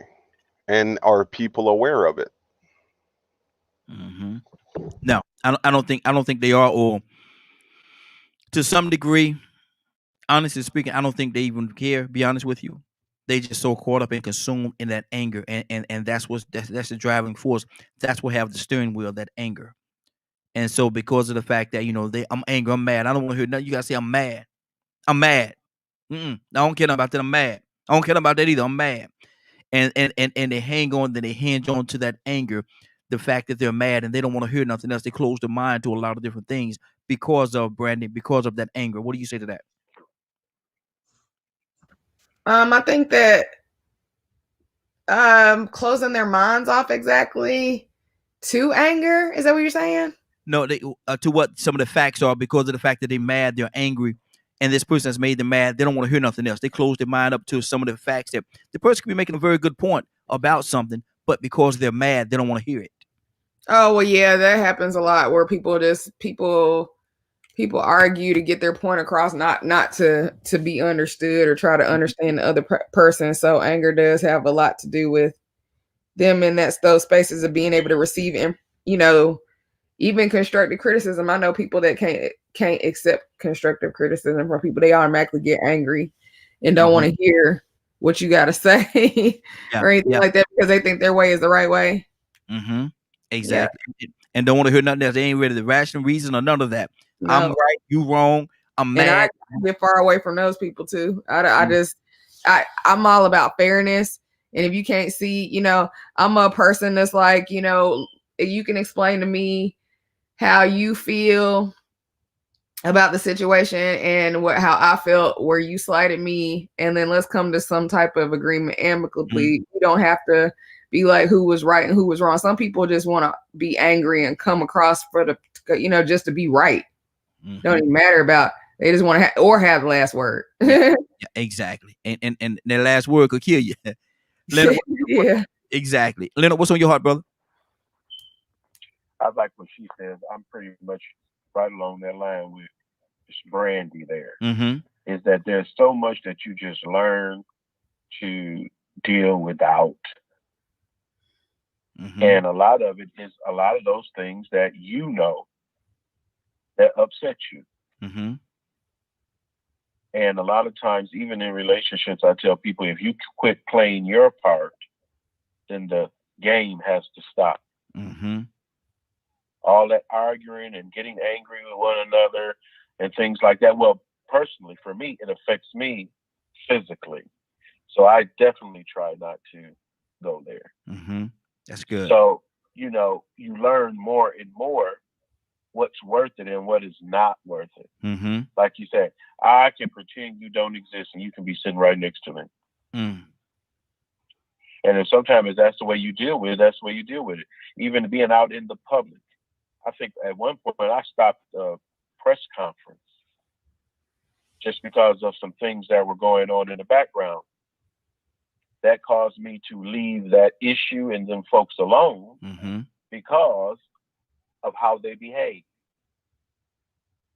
And there's when you get around certain people and you've had incidents with them, do understand that pretty soon it'll be your turn. Mm-hmm. Yes. If you know that person that they're going to tick somebody off everywhere they go all the time and it's always them that's causing the problems, mm-hmm. you have to come out from among these type of people. Absolutely. Absolutely. That's good. That's good. We're going to go to Tucson, then Rico, we're coming to you. Tucson, what's on your heart? One indication of a person is angry to the point where you should leave them alone. If they go on now. I done told you. Mm-hmm. Yeah. Their verbiage. That's all they got to say. Mm-hmm. Get on somewhere. Mm-hmm.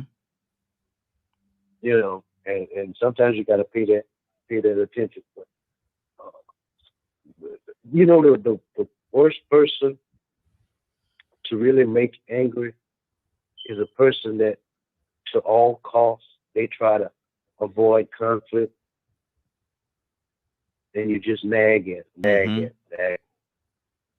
And sometimes it's just good to let sleeping dogs lie. Yes, sir.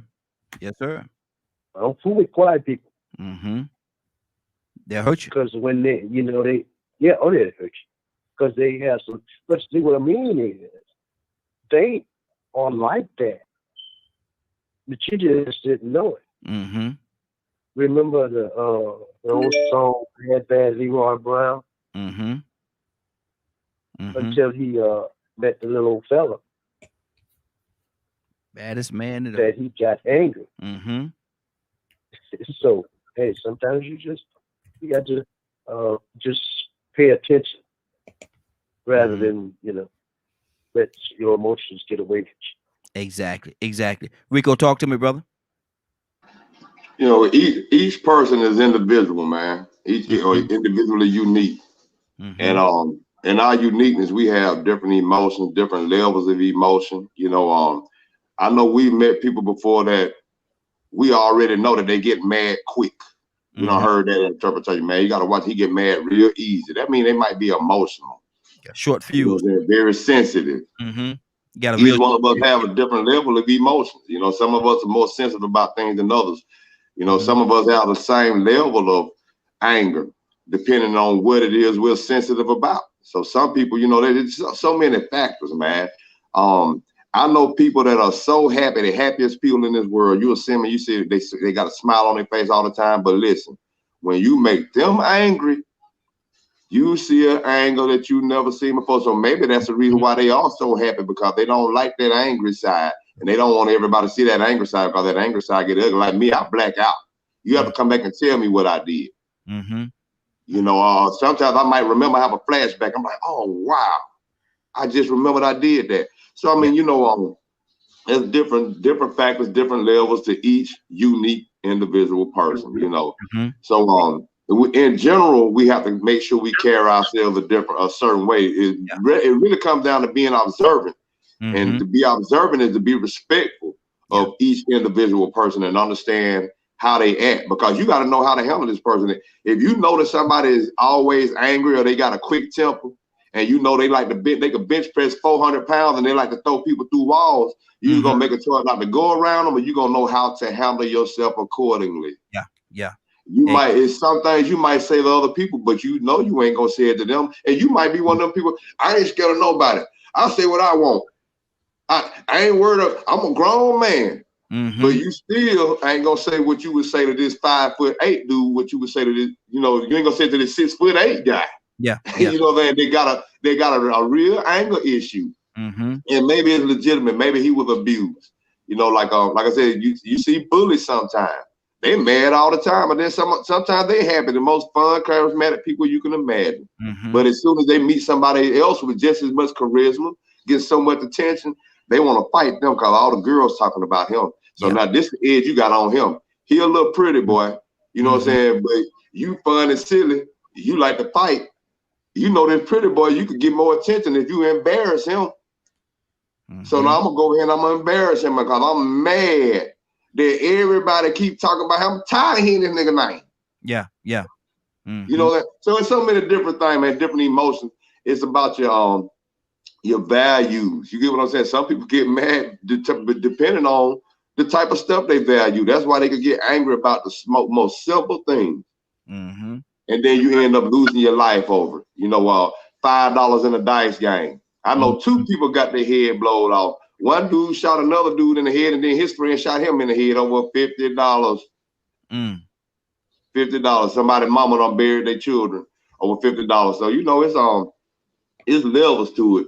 I'm gonna back up because I made a promise to myself I was gonna stop being so transparent and open up my personal business, man. But it's sort of funny that this topic came up because I haven't spoken to my stepfather in like 2 years because I had a memory came up, a memory that came up of some abuse that he did to me before he even married my mom, and it made me feel some type of way about my mom because I was like, well, dang, just that issue itself.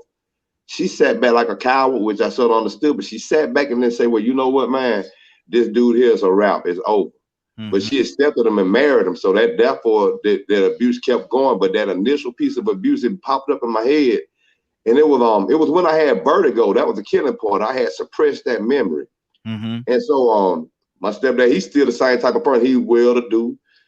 He taught me a lot of the things I needed to know to be a man, and I respected him for it. And that's sort of Stockholmish, because at the same time I respected him and referred to him when I looked at how other people supposed to carry themselves. I looked at him as an example, but at the same time, there was so many other things that he didn't deserve a drop of respect for. And that suppressed memory came back up, man. And he had the nerve to make a comment, a judgmental comment about my potential and my mindset and where I should be. And I had to let it be known, look, man, I don't talk to people that abuse children.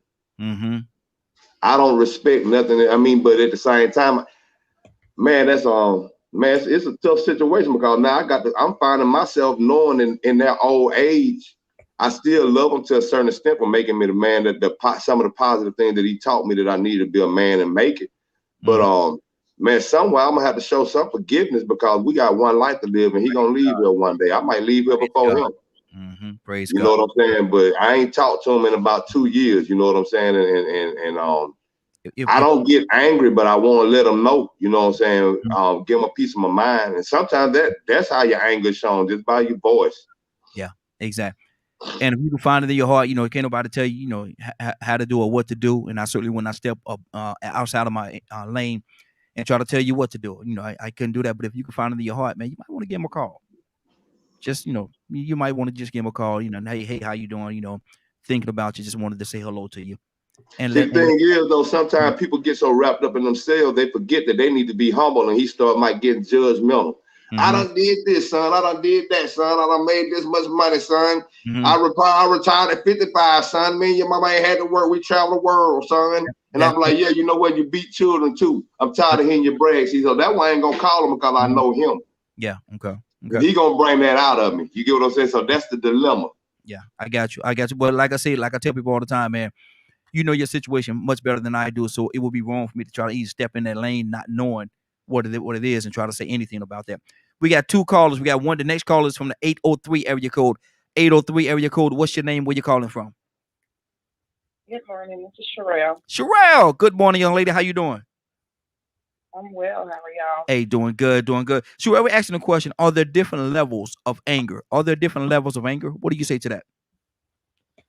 Yeah, absolutely. Mm-hmm. Explain to me what they are. Absolutely. I mean, I guess it depends on the situation, because like if you kill my child, that's a different level of anger versus if you cheated on me. You see what I'm saying? So no, it's not going to be the same. I'm not going to approach the situation the same as if you cheated on me. I'm going to approach it a little different. I think there is different levels of anger, but you know, we can control our anger contingent upon the situation. But there is absolutely, you have that low level of anger and then you have that high level of anger. So I think that's in anybody. How do you know that low level and that high level? How does Sherelle know when she's about to catapult into that high level anger where, you know, she could possibly do something to somebody? And how does she control it to the point where, you know, she walk away or get herself out of this situation or whatever it is? How do you know? I mean, you just know. I mean, I can't really explain it. You just know. If I feel like I'm going to hit you, that's a decision in my mind. I've made up my mind. I'm going to hit you, so it's going to happen. You see what I'm saying? So, a lot of things when it comes to anger. But should it happen? But should it happen? You say, but should have happened? Should it happen? If you get to the point where, you know, I'm going to hit you, I'm to the point, I'm going to hit you. It's what it is. Is this what's going to happen? Should that happen? Should you allow yourself to get to that point where you know you're about to hit somebody? Depends on the situation. Absolutely. It might be a situation where I have to hit you. Absolutely. I'm not saying that. Yeah.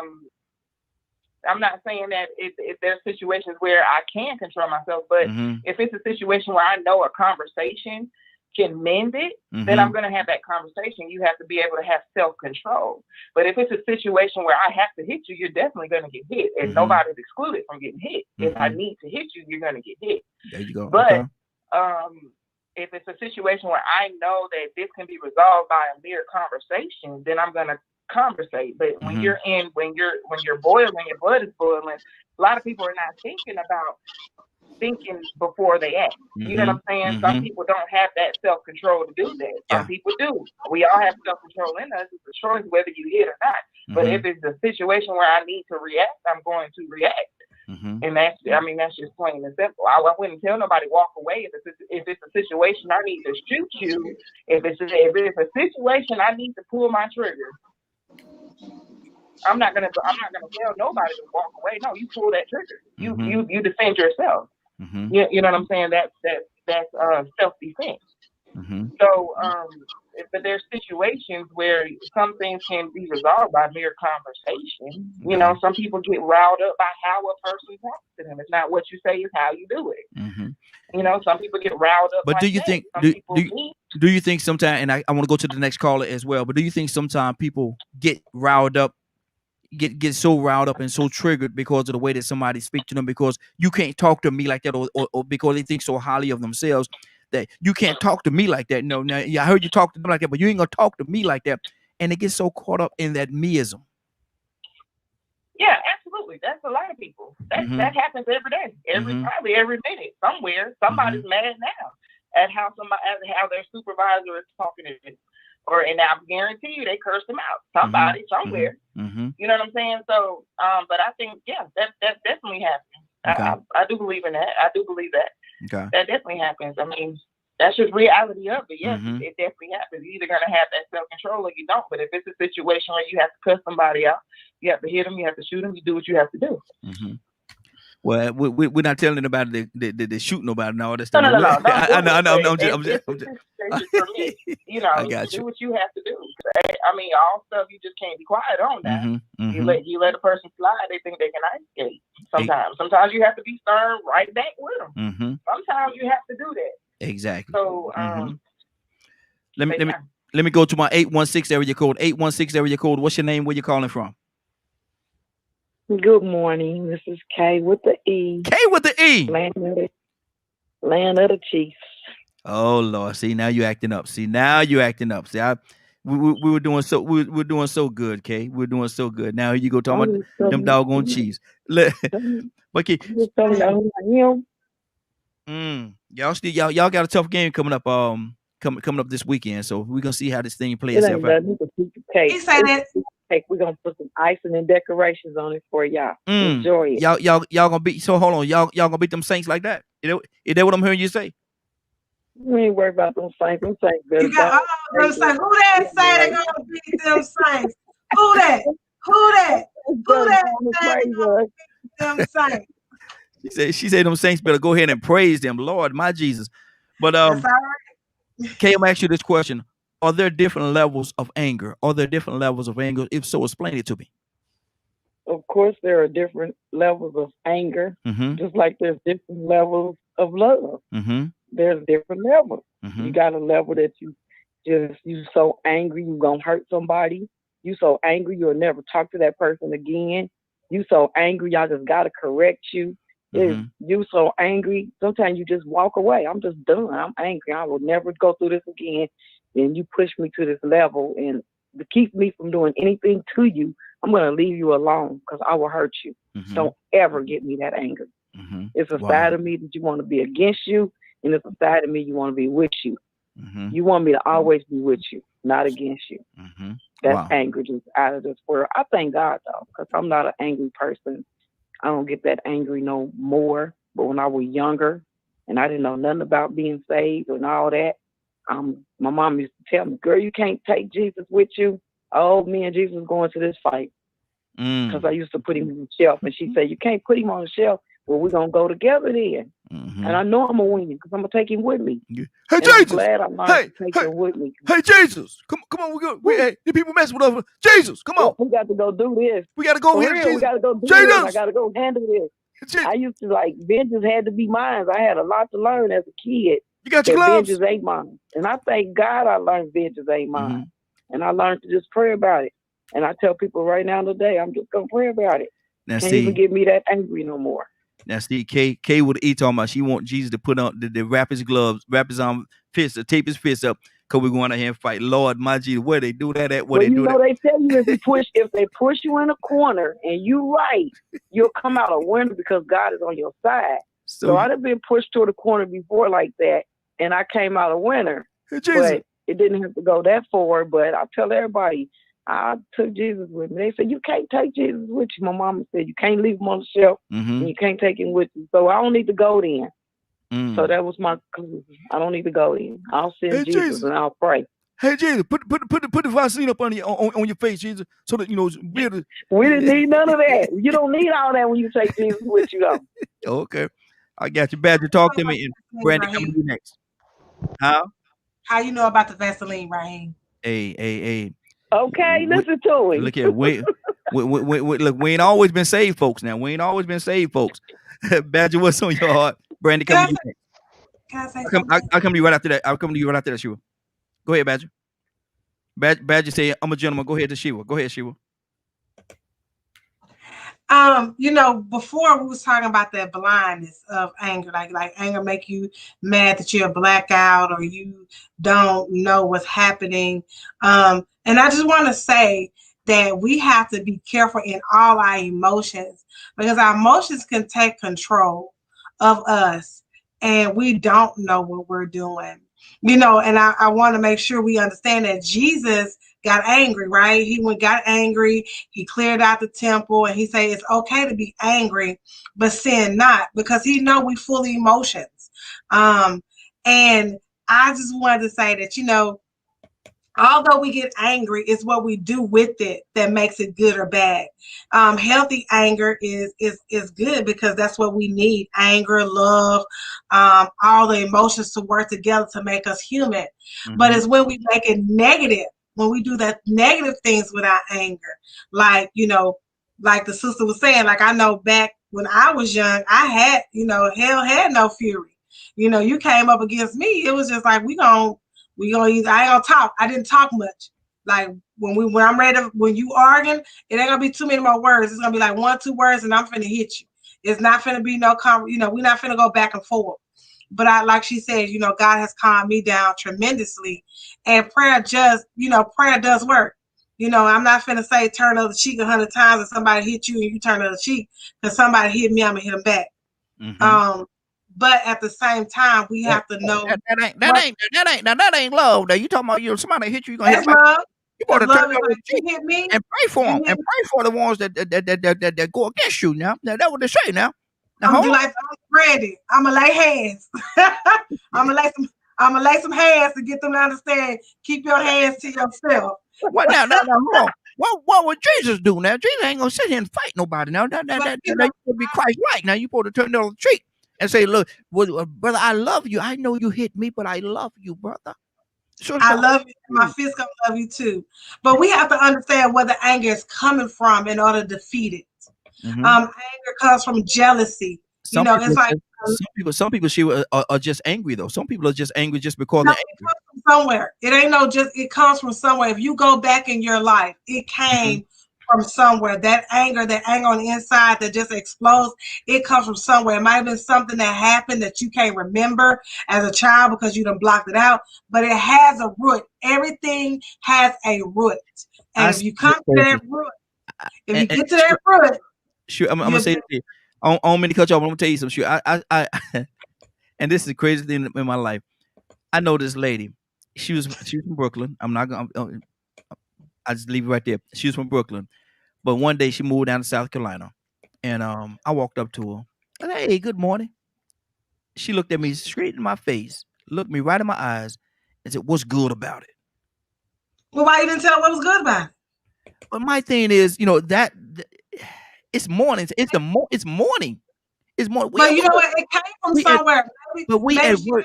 I didn't do nothing to this lady. We at work. I'm saying good morning. She said, "Well, what's good about it?" Hold on. You should have told her. You should have told her.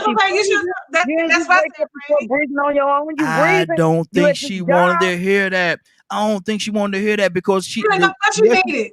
Because she could have went through a battle. That angle that she came from when she came at like that, like I said, that's a different level of anger. Now that's a different level of anger right there, and mad, all kind of stuff going on with her. What's good about it? What's good? But you know what? She was angry. She might have had a reason to be angry. She could have had something that's so profound. I ain't give a damn one reason. I didn't give a damn one reason. Have rough lives, and people are angry with who they are and who they become, and don't see the joy at the morning. So that was your chance right there. So my thing is, my thing is to play super saver, brother, and go out there and try to explain to her why she's so miserable. No, not why she's so miserable. She said, "What's good about it?" It could have been simple. You woke up this morning, and you could have walked away. That right there was see. And what did she say? Well, I wish I hadn't. And what do you do then? What do you do then? You contemplating suicide, and there you go. You don't want to like to talk to people about suicide. You try to talk people out of stuff. So there you go. Don't act like that's not in your realm. Come, Rico. Why you like you don't like talking to people? Tell them quit playing. Look at Badger. What's on your heart, brother? I see you over there laughing. Look, we got a point. Outside your office. Like, I have a lot of things in my past. I could be an angry person 24/7. And a lot of it's trauma based. Being angry and hateful for what was done to me years ago. And holding on to it. Holding on to the past and not living in the now or being prepared for what's coming. Being responsible for yourself. I'm a firm believer that anger stems from something. The type of anger you get when you're protecting your child and stuff, that's genetic. Our ancestors would do the best they could to protect their children no matter what. Yes, that's true. So it's an innate thing inside of us that causes that. But then there are these other situations, just by a word, people can get so angry they just want to brawl. Why? Why are they so angry at that word? Why did the lady react the way that she did to you? Well, I've met a lot of people from New Jersey and Brooklyn and stuff, and most of them have the same attitude. And I have a friend of mine that lives in New York, and I asked him, I'm like, is it true that most of them people up there are angry? He said, yeah. We don't have time to be happy. And I'm like, why? Wow. And me and him started talking about it and stuff, and it's interesting, the different mentalities depending on where you live or where you grow up. Mm-hmm. And that plays a huge influence on what angers you and what doesn't. Mm-hmm. Like Rico looks like he's mad. Why you gonna call that brother out like that? Say you look like you're mad. Hey, I get that all the time, man. Every job I done went to, man, people be like, man, he look like he hard to approach. Mm-hmm. You know, but that was a good thing because on a couple of those jobs I went to, you had a couple of guys that were racist and felt like it was cute to be racist, and you had some of the black guys that would sit back and do like minstrels and tap dance and laugh about it. Mm-hmm. But they knew not to come to me with them jokes. Mm-hmm. You know, some of these same people that would disrespect them would come to me and with the most respect. You know, they knew not to cross that line, and I wasn't intentionally trying to do that, but I get that all the time. I walk in stores and people be like, man, you look so serious, smile sometimes. And I said, well, if I smile all the time, I'm gonna look crazy. What I look like just walking around, hey. You gonna look at me like, man, something ain't right with him. But when I smile, they're like, oh yeah, you got the best smile. I said, well, I'm gonna try to smile a little bit more. But yeah, I guess that's serious, you know, that's not even my serious look, that's just my regular look. You know, I guess I don't know how to describe it, but I get told that. I get the same thing, Rico. I was just picking on your brother. Oh, hold on. Watch this. Show us your serious look, Rico. Show us your serious look, brother. Brandon, what's on your heart, Brandon? Oh, nothing. Just listening. Look here, man. It's a lot of layers. It's a lot of layers being covered right now. Let me go to Donna Tucson. Donna Tucson, what's on your heart, bro? Talk to me. Take for instance, I can't say it. Mm-hmm. I want to say it. Say it, if brother. Somebody says a certain or calls you, okay. Mm-hmm. If you take for instance, you know, we say, "Oh, you this or you that." Mm-hmm. Official comment towards you. Okay. Now, that's in you to get angry about that because you're angry right now about that. Mm-hmm. But as long as somebody don't say it, you're good.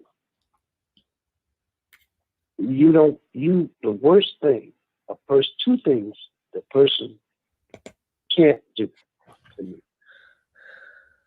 Kick me and spit on me. Mm-hmm. That upsets me. That makes me more angry than anything. Yeah. You can say whatever you want, but don't put your hands on me. Mm-hmm. And see, there's a level. This is why I say there's the level of the anger, and I agree with you, or answer your question. I remember when I was coming up, and there's 12 of us, and I'm the last one. Mm-hmm. So there was this kind of guy bully. He was a bully in I think I was in elementary school. Okay. And usually, and he was in my older brother's grade, but he was bullying me. Mm-hmm. And my thing was, I'm gonna just go get my brother. Yeah. Well, the thing about it was, that particular day, I searched the whole school campus and couldn't find it. Mm-hmm.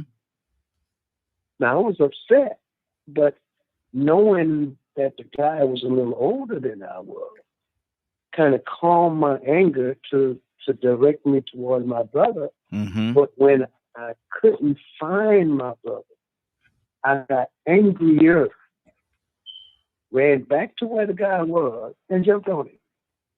Mm-hmm. So what I'm saying is, there's a level of anger that is at a point of no return. Yeah. Exactly. If we don't watch ourselves, mm-hmm. Because there's something in the back of our minds that will draw us to an anger in a confrontation. Till I'm at the point where there's two options: prison or the grave. Yep. Absolutely. So you have to make that choice within yourself mm-hmm. to say, I'm just not going to go there. Yeah, exactly. Curtis, good morning, sir. How you doing this morning?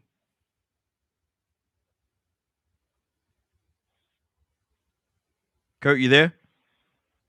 Morning, Raheem. Hey, man, look here, man. You got to have more energy. You got to have more energy than that, brother. Good morning, Kurt. How you doing this morning, sir?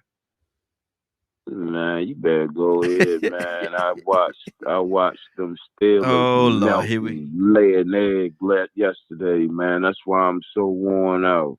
Man, look here. We dug a hole too deep for ourselves to come out of, but we was coming back though. We made a game out of that thing. We made a game out of it till they scored that last touchdown. And nah, don't do that, Raheem. Except y'all lost. Don't do that. We got it. We take that one. We take that one. We coming back. I was gonna say right here, y'all. What the babies gonna do? Lord my Jesus. Kurt, let me ask you the question, man. Cause they ain't gonna let me go. Look at Rico. He over there. He's just loving this here. He loving this here. Look here, Curtis. Are there different levels? Are there different levels of anger? Oh, absolutely. Talk to me. What are they?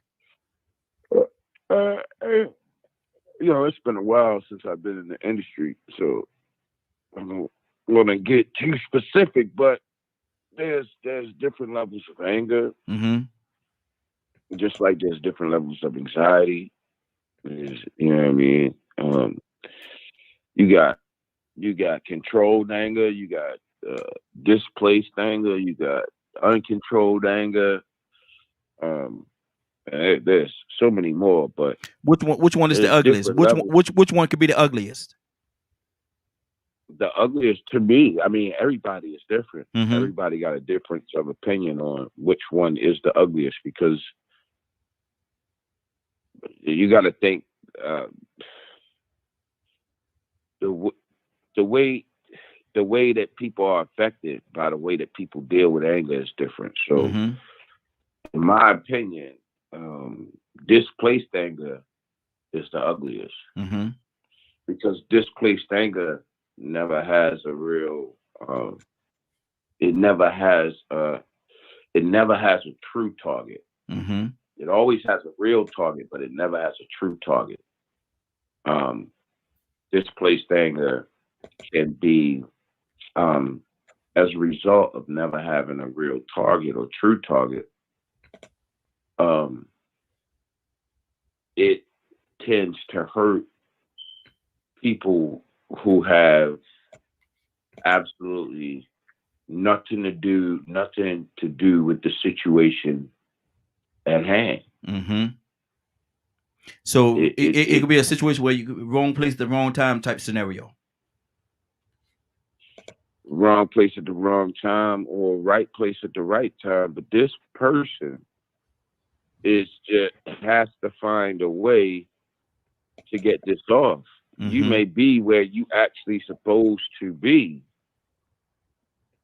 You understand?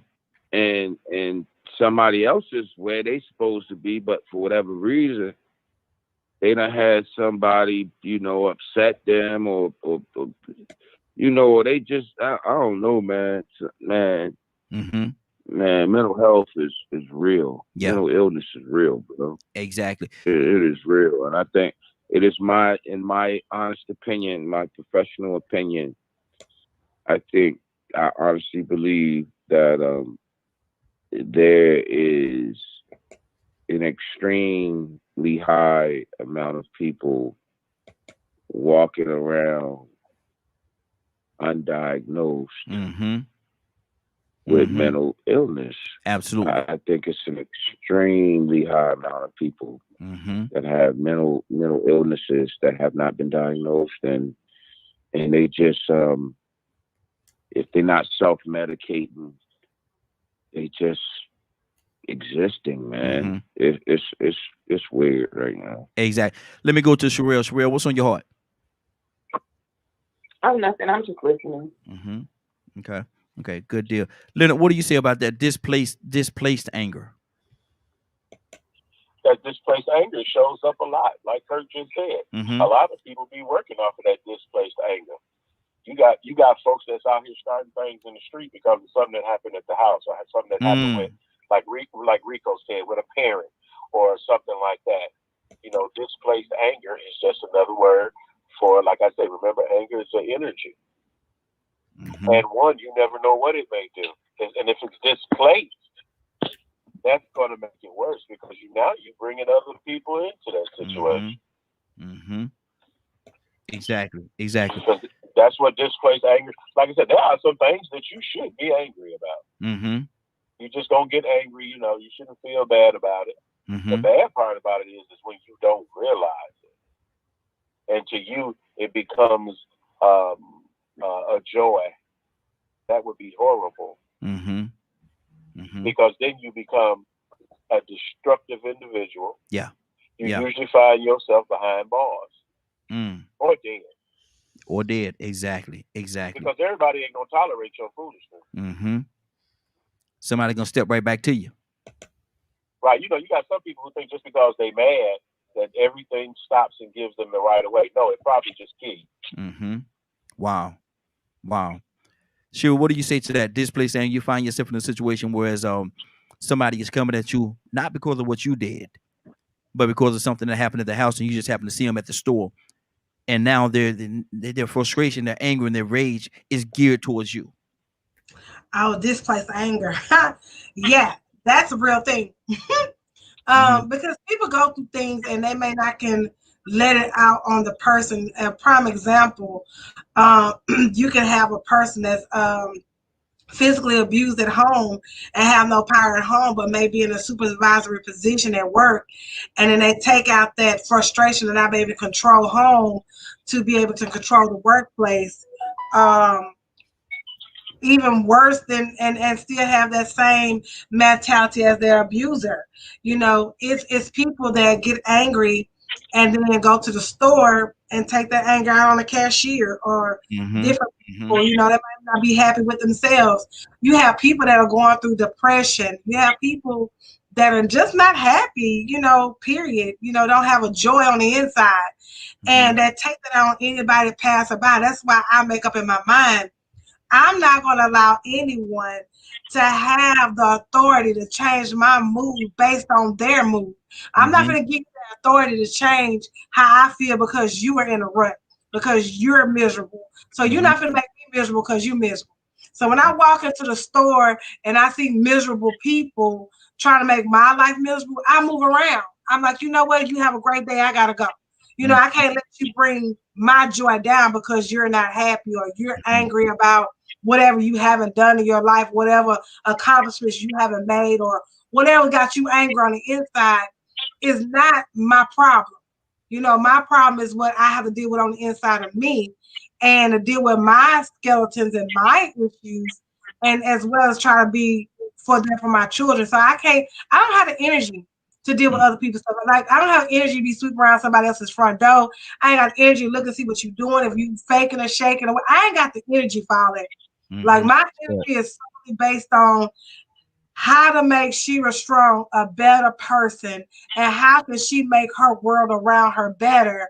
And if you're not in that positive state, because I've been through some things, I've been through some hard times to where I really had to kind of figure out who I was, because it was so many people tearing at me that I forgot me.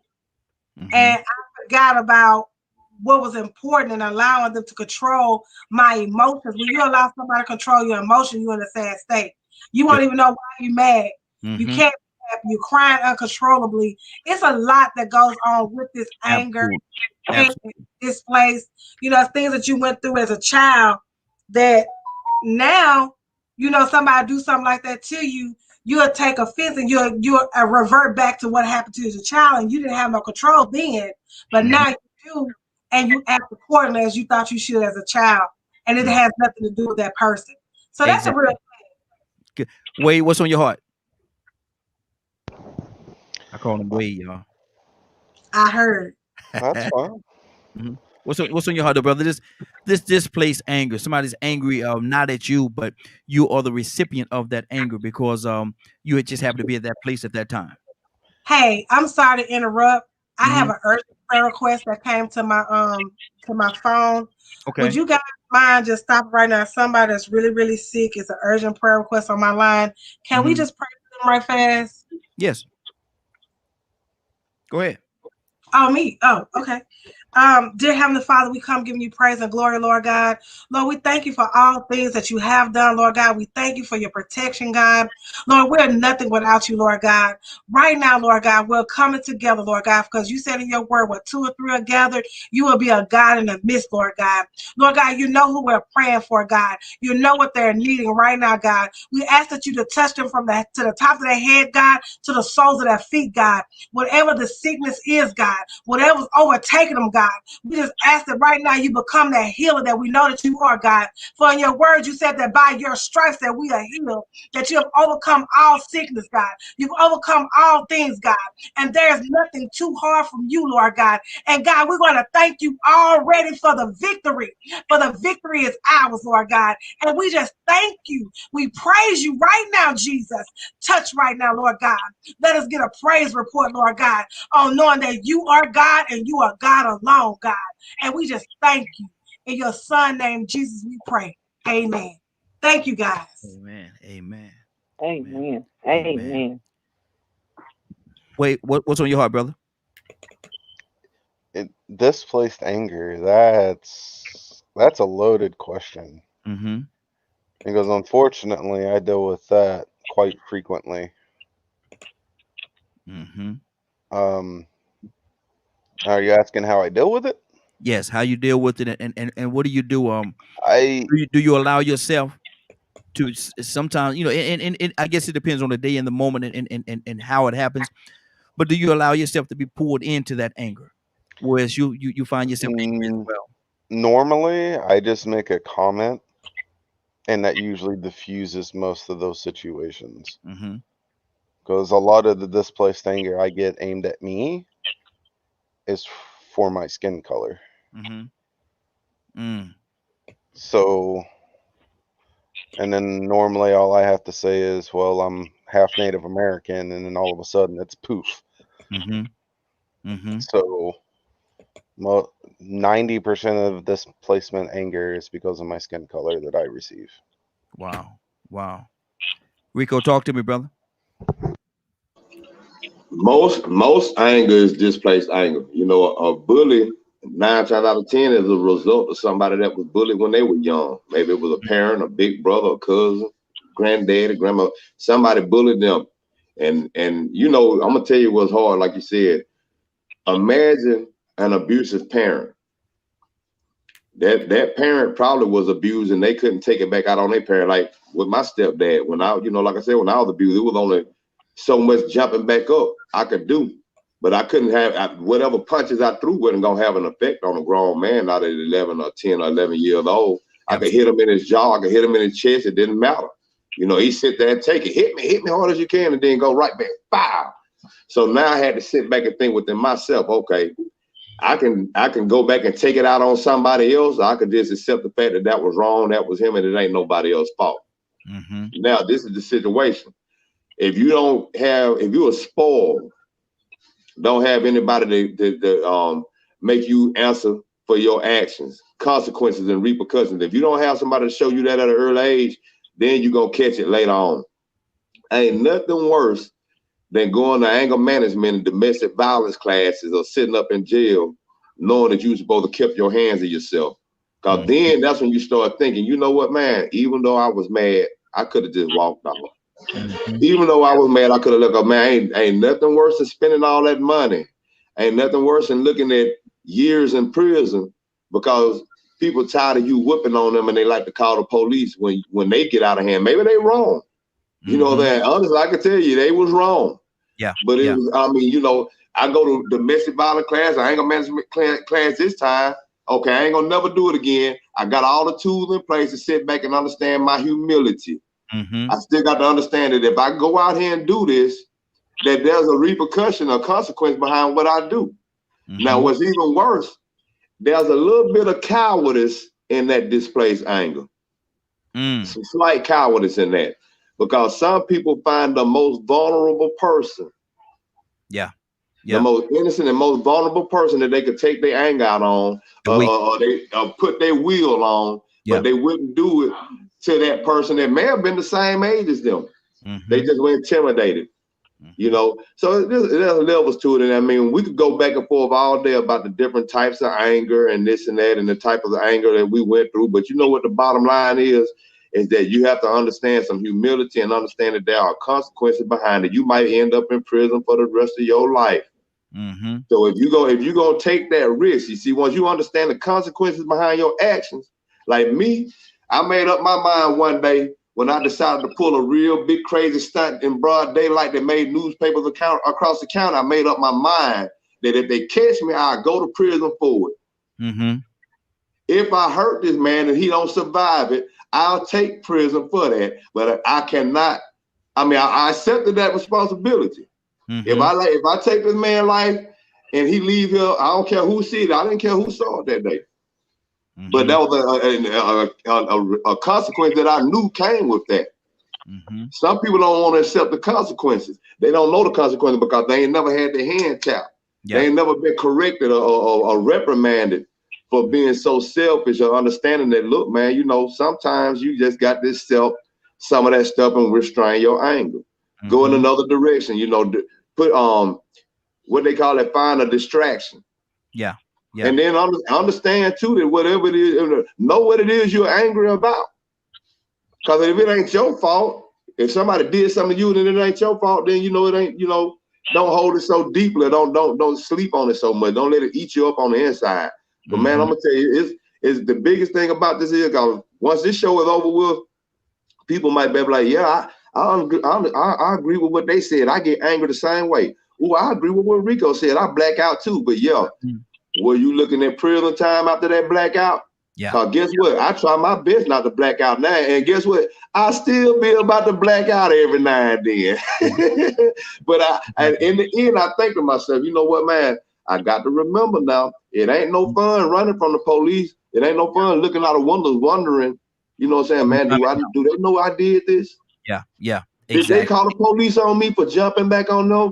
So, I mean, you know, it's consequences behind your actions. Good deal. You know, repercussions. So you got to be very careful and understand, you know, that you don't just get to do what you want to do because you mad. Exactly. Let me go to Brandon. Brandon, let me ask you the question. If you Brandon, you there? Yeah, I'm here. You go over a friend's house, and when you get there, you look at your friend, and you know your friend. You can tell something ain't right. And they say, well, I'm going to go over here. I got to go take care of some business. You know, I got to go take care of some business. And, you know, you okay, well, that's fine. Then you see them getting their gun and putting the gun in the back and getting extra clips and stuff like that. You know what they're going to go take care of some business because they've gotten themselves angry. How do you de-escalate a situation like that? Stay out the way. Wow. Sometimes you can get shot for being in the way. Mm-hmm. You can get shot for being in the way. I remember one time in particular, my friend and her boyfriend we were riding around and they started arguing in the backseat. He started beating her up and punching her, and I could not get control of the car trying to stop them from jacking in the backseat. I had to pull over. You know, the cops had to come. They had to hog tie him because he was so angry. Mm-hmm. They would not come up off of her. And you know what she did? She was mad at me for calling the cops and getting him off. So from that moment on, I don't interject myself in other people's stuff. So you never know what she got mad at you for saving her. Yeah. Yep. So I don't get in from that day forward. I don't get involved in people's stuff anymore because you never. It's not your business. But Brandon, they're gonna tear your back seat up. Well, I got her on out the way then, but still, I just from that day forward, like I said, I'm not dealing with it anymore. I'm not getting in the way. That might put me in harm's way. Exactly. Shira, you wanted to say something? Yeah, real quick. Two things. One, I like what Wade was talking about when he said breaking the cycle of hate and abuse. Hate and abuse is very important, but we got to remember when you breaking generational curses, it's not something so simple as just able to do it. And the second thing I want to tell Ms. Brandy, I so understand where you're coming from because I know I've dealt with domestic violence where you will get a young lady, but they'll want to go back to their abusers. And we have to be very careful with that because they are the victims, you know, and we don't understand the psychological and the things that they're going through. And it takes a lot, because had not somebody did it for me, I still would be in a domestic violence situation. So it's really, you know, the person is wanting you to, I'm speaking from my experience, you know, they're wanting help, but don't understand how to get help, and afraid that when a person come back to them, they're going to do more damage. And I think she was more afraid of the consequences on her from you calling the police than she was angry at you for doing it. It's just the consequences going to hit back to her even harder, because he's, you know what I'm saying, because he's going to come back at her. And at that point, she didn't have a safe house. She didn't have anything of protection at that point. So it becomes a point of survival. And I inject anyone in domestic violence. If you can't do anything but call the police, keep on calling them, and keep on trying to help, because even though they go back, it's a more of a mind thing. You have to be patient. Exactly. Sherelle, what do you say to that? What do you do in a situation like that? Now, you pull up to your friend's house and they're going to go handle some business. You know they're going to go handle some business. They got the gun put in their back, got a couple of extra clips, and they're going to go handle some things. What do you do? Okay, so you said I pull up to my friend's house and they have a gun, they're all that ready, and they about to go handle some things. What do I do? Yeah. Do I know what's about to go on prior to me pulling up to that? No. You just walked into this. You just walked into. You said, "Hey, where you going? Where you going?" This and no, I got to go take care of some. I got to go take care of some. And you know that the way that they say it, how they say it, and the demeanor and all everything built around this whole situation that you're observing, you know what they're talking about. They're going to go handle some business. Oh, yeah, that's not my business. So I'm not going to entertain it. That's not my business. I pull up, I got all grounds to drive off. You see what I'm saying? That's not my business. And I'm not gonna involve myself with it. If I know that I have nothing to do with it, I'm not gonna involve myself with it. I may be kind of strange, because I try to stop her from going. Hold on, man. Let's sit down. Let's talk about this thing, man. Hold on, bro. I'm not gonna stop you. You want to do that, you go ahead and do that. But you have to understand that what comes after that. You know what I'm saying? That's your choice. You pulled up and you want to do that. At that point, you can't stop nobody from doing something like that. Once they make a decision to do that, it's no stopping them. But can't you be? And I'm gonna go to Kay as well. But can't you be the clear mind in that situation and try to, you know, hold on. Let's see what's really going on here. Let's talk about this for a second. And you try to be that clear mind, let them know, hold on, man, you about to destroy your whole life and somebody else's life. You about to do some things, man. Let's talk about what's happening. Now, what happened? And try to, because if they're in that anger, if they're in that place of anger, they may not be thinking clearly. And so that's true, but if they're in that place of anger, I can end up shot too. Wow. At the same time. So, you know, you have to, I mean, yeah, granted, you might want to ask them, well, why are y'all doing this? I'm going to tell you. At that point, we're going to do what we have to do. You know how that goes. The responses, we got to do what we got to do. At that point, that is your choice to do that. So what comes behind it, whether you die or you go to prison for it, that is solely on you. At that point, that is premeditated. You know what you're doing. Therefore, why am I going to stop you from doing something that's premeditated? Now, what comes behind it? And don't ask me to write you. Don't ask me to put nothing on your book, because this is wrong when you're in there.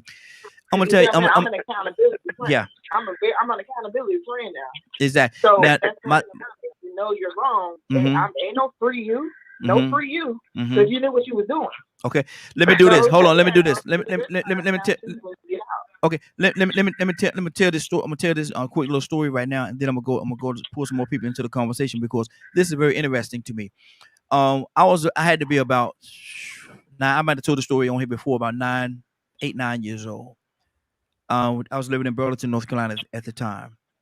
And everybody used to gather in the backyard, you know, little country, little town. Everybody used to gather in the backyard up under the big tree. And that's where you used to drink and smoke or do whatever they were going to do. And everybody, my uncle was there. And my uncle, ex-Marine, you know, he didn't do a lot of playing. Dude talking junk, popping off. My uncle, you know, he had this thing when he said, okay, MF. When he say that right there, you know, okay, you know, all bets off. You better stop what you're doing, because I'm telling you, he's serious. He said, okay, MF, leave me alone. Go ahead on now. He said, go ahead on now. And the dude just kept popping off. And my uncle, he walked around walked around to the front of the house, and he had I remember he had a blue Gran Torino, if y'all remember those. He had it backed up to the front porch, just enough room for somebody to walk through.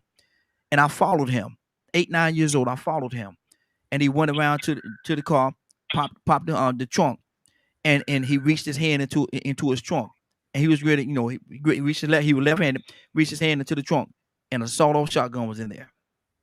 I'm 8, 9 years. I grabbed his arm around his wrist. I remember clear as day. I said, "Nah, man, nah, don't do that. Don't do that." He was so angry, man. He looked at me, man. You could see the fire in his eyes, man. And I'm gonna tell you something. My uncle, he done killed a couple of people. You know, he did time in prison too. So if and it's the same one that told me, if you take it out, you better use it. He's the same one that raised me like that. He always said, when you take something out on somebody, you better use it. So I know he was gonna shoot that man. I know he was gonna shoot him. I grabbed his wrist. I said, "Nah, man, nah, don't do that. Don't do that." He looked at me, man. I could see the rage in him. He let it go, slammed his trunk, got in his car and took off. And he did donuts. He had if y'all remember the Gran Torinos, they had a little speed on them. He did donuts in the road, and then he took off up the street. The dude in the backyard, I don't know, his life was about to end. But because of the fact that this little 8, 9-year-old boy interjected himself, it saved my uncle from going back to prison, and it saved somebody else's life. And so my thing is, you know, and I understand everybody have the right to feel the way they want to feel and to do what they want to do in certain situations. I understand that. That's fine. I just, if I could be a voice of reason in a situation like that and stop these things from happening, I think it's my duty to do that. Rico, what do you say to that? I definitely agree. I mean, you know, that there's nothing worse than knowing that you could have prevented somebody from destroying their lives, especially somebody that you're supposed to be friends with or somebody that you love. You know, in my situation in the past, I had instigators and enablers, and sometimes I went to those people that I know would be my drivers. Hey, I need somebody to drive while I shoot. You get what I'm saying? And I probably did have my mind made up that I was going to do what I was going to do, but had the right person been in my ear and told me, "Look, man, you get caught, you kill somebody, you might go to prison for the rest of your life. You know you're going to get lethal injection," because I know about those consequences too. You know, and sometimes people be in a blind rage. If they're in a blind rage, uncontrollable, and tears coming out their eyes, then, man, you got to dig somewhere deep. Yeah. You feel like you want to sort of, you know, be a real friend and stop them. But, you know, I'm not one of those people that like to see stuff play out. You know, I'm like you, man. If I see somebody actually about to do something that could ruin their lives, they might be taking themselves from their children, or they might be taking that next person away from their children or their family. And I don't want to be, "Oh, that's so sad." Because people like to talk. "Oh, that was, you heard." We like to talk about what we seen in the news. "You heard what happened the other day? Ain't that sad?" Okay, well, how much you doing if you could have been the one to say, "Hey, man, hold on, bro. Hold on." So, you know, and I ain't Christian. I mean, like I said, you can't get me to pray on there or pray. But the thing is I still got enough, I'm gonna say, compassion for my fellow human to say, you know, what would Jesus do in that situation? Would Jesus sit back and watch somebody? I mean, because if that's the case, if you know somebody fixing to put that gun together and go and shoot somebody and kill somebody, well, what you gonna do when you know these dudes ready to go rape this woman? What you gonna do when you know that this woman ready to go out and set this man up to get robbed? Well, I ain't got nothing to do with that. You get what I'm saying? So it's like somewhere you have to step in. You have to step in, and my thing is, like I said, what would Jesus do? I'm not fixing to watch somebody, if I can help it, destroy their lives or somebody else's life. You know, that's just too much of a risk, you know.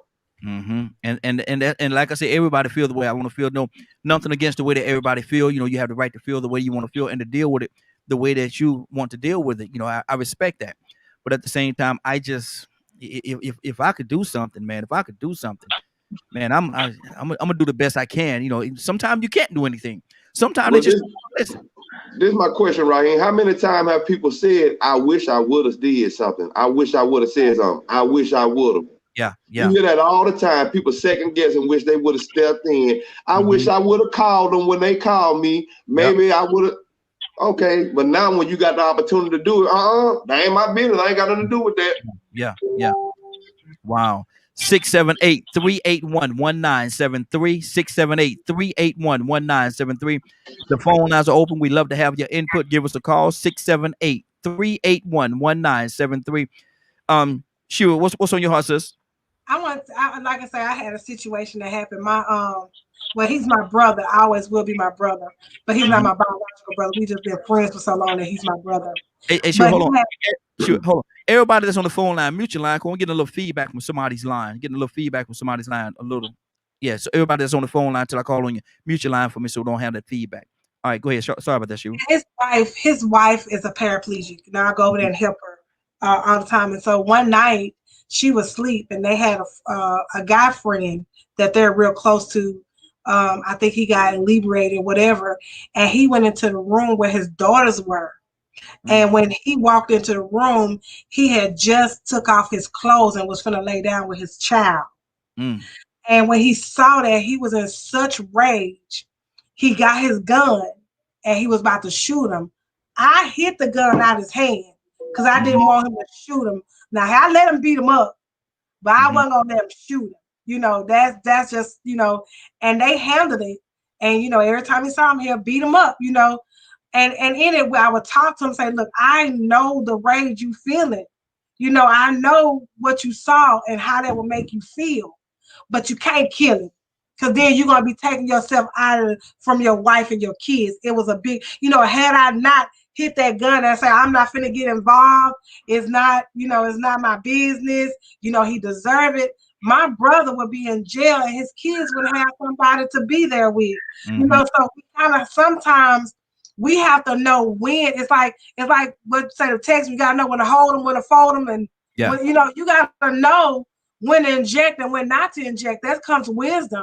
You know when it's at a point that you can't do nothing and somebody gonna harm you. But if it's your friend and somebody that love you, no matter the rage they're in, they're not gonna turn it towards you. They're gonna push you out the way. They're gonna tell you to move.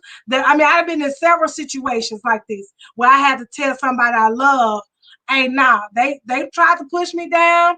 They might have pushed me out the way. They may, you know, but they're not gonna hurt me or shoot me or do bodily harm to me because they know I'm just there. No matter how bad their rage is, it's not gonna reflect on you. So sometimes, if you that person that love you can interject and cause a situation not to be as bad as it could be with just your words and your action. Like, hey, I can't allow you to do this because this is not going to hurt you. It's going to hurt your family. Exactly. Let me go to Kurt. Kurt, what's on your heart, brother? What are you doing in that situation, man? You pull up, man, and your boy, he about to go out there and handle some things, man. And you know he about to handle. You know this cat, man. You know he's about to handle some things. Kurt, what do you do? Man, I haven't been in that situation. I'm kind of like you know. I'm gonna try and talk you down. But you know, the other thing is, please understand, folks, what friends you're trying to calm down. Yeah. Know who you're trying to calm down because you know, like I got a homeboy right now. If they go to that right there, I got a couple homeboys. If they go to that right there, I might help them hide the body. You know, if I walk up on Raheem, I went to that point right there in my mind. All right, well, we're gonna have to hide this body because somebody that did something they wasn't supposed to do. But seriously, I do got a couple homeboys that, like, if it go to that point, you know, I got a couple brothers, cousins, you name it. That if it go to that point right there, it ain't no talking them off that ledge. They're gonna jump. You know what I mean? So the best thing you can do is, if you're trying to talk them off the ledge, is to just let it be known, like, hey, look, man, you know, you done gave them 30 years already. You want to go and give them the last 30? Yeah. But other than that, you know, it ain't much you can do. But when you see you got an opportunity, you almost respond. You almost become responsible for that because you was given the opportunity. You know what I mean? Like, a lot of people don't even realize, man, that this whole anger thing, it's got a lot to do with it's got a lot to do with people just wanting to have that. People can actually get addicted to anger. Yes, sir. Yes, sir.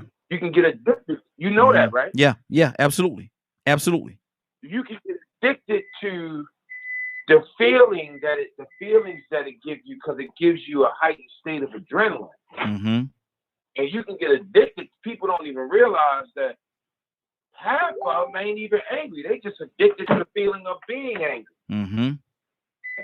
So what happens is they waking up, or they're existing in a day with the whole thought process of, I'm going to find the next thing that gives me that feeling that I like. So, I mean, and then, you know, I don't know, Raheem, because sometimes, man, you know, some people do some crazy things that, like, I don't know, man. I don't know. I mean, I'm like you, though. I'll probably try and talk somebody off the ledge. Yeah. But I always been taught to understand who it is you're talking to. Because if you don't understand who it is you're talking to, you will definitely wind up perpetuating that anger.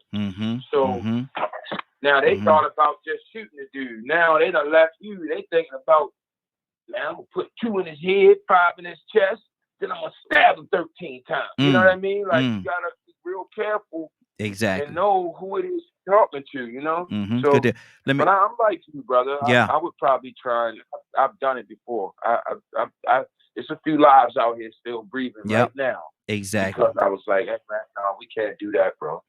We can't do that. You Good know deal. what I mean? So, absolutely.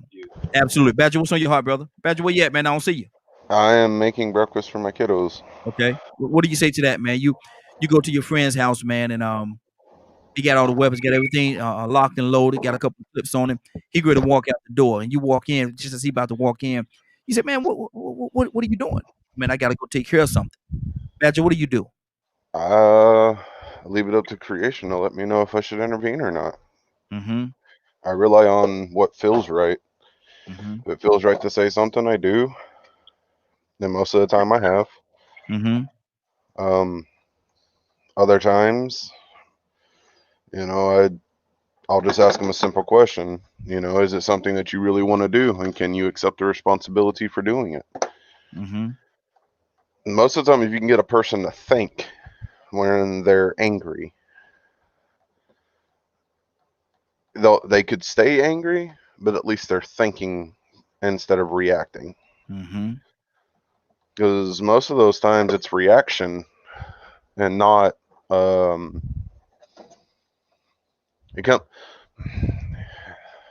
the proper word? It comes from a place of reaction and not from a place of true thought process. Mm-hmm. Okay, that's good. That's good. Let me go to Tucson. What do you do, man? What do you do in that situation? Leonard, come to you next. I had an incident that really got out of hand because they was upset. You'd be surprised with church folks, especially when there's a change of leadership. You know that can get ugly. So one of the deacons decided that because of something went on at a church meeting, he was gonna go jump on the pastor. Good Lord. I said, let's talk about this. What do you think the results are? Because a lot of people get one. He got family, he got sons, he got daughters, and if you go over there,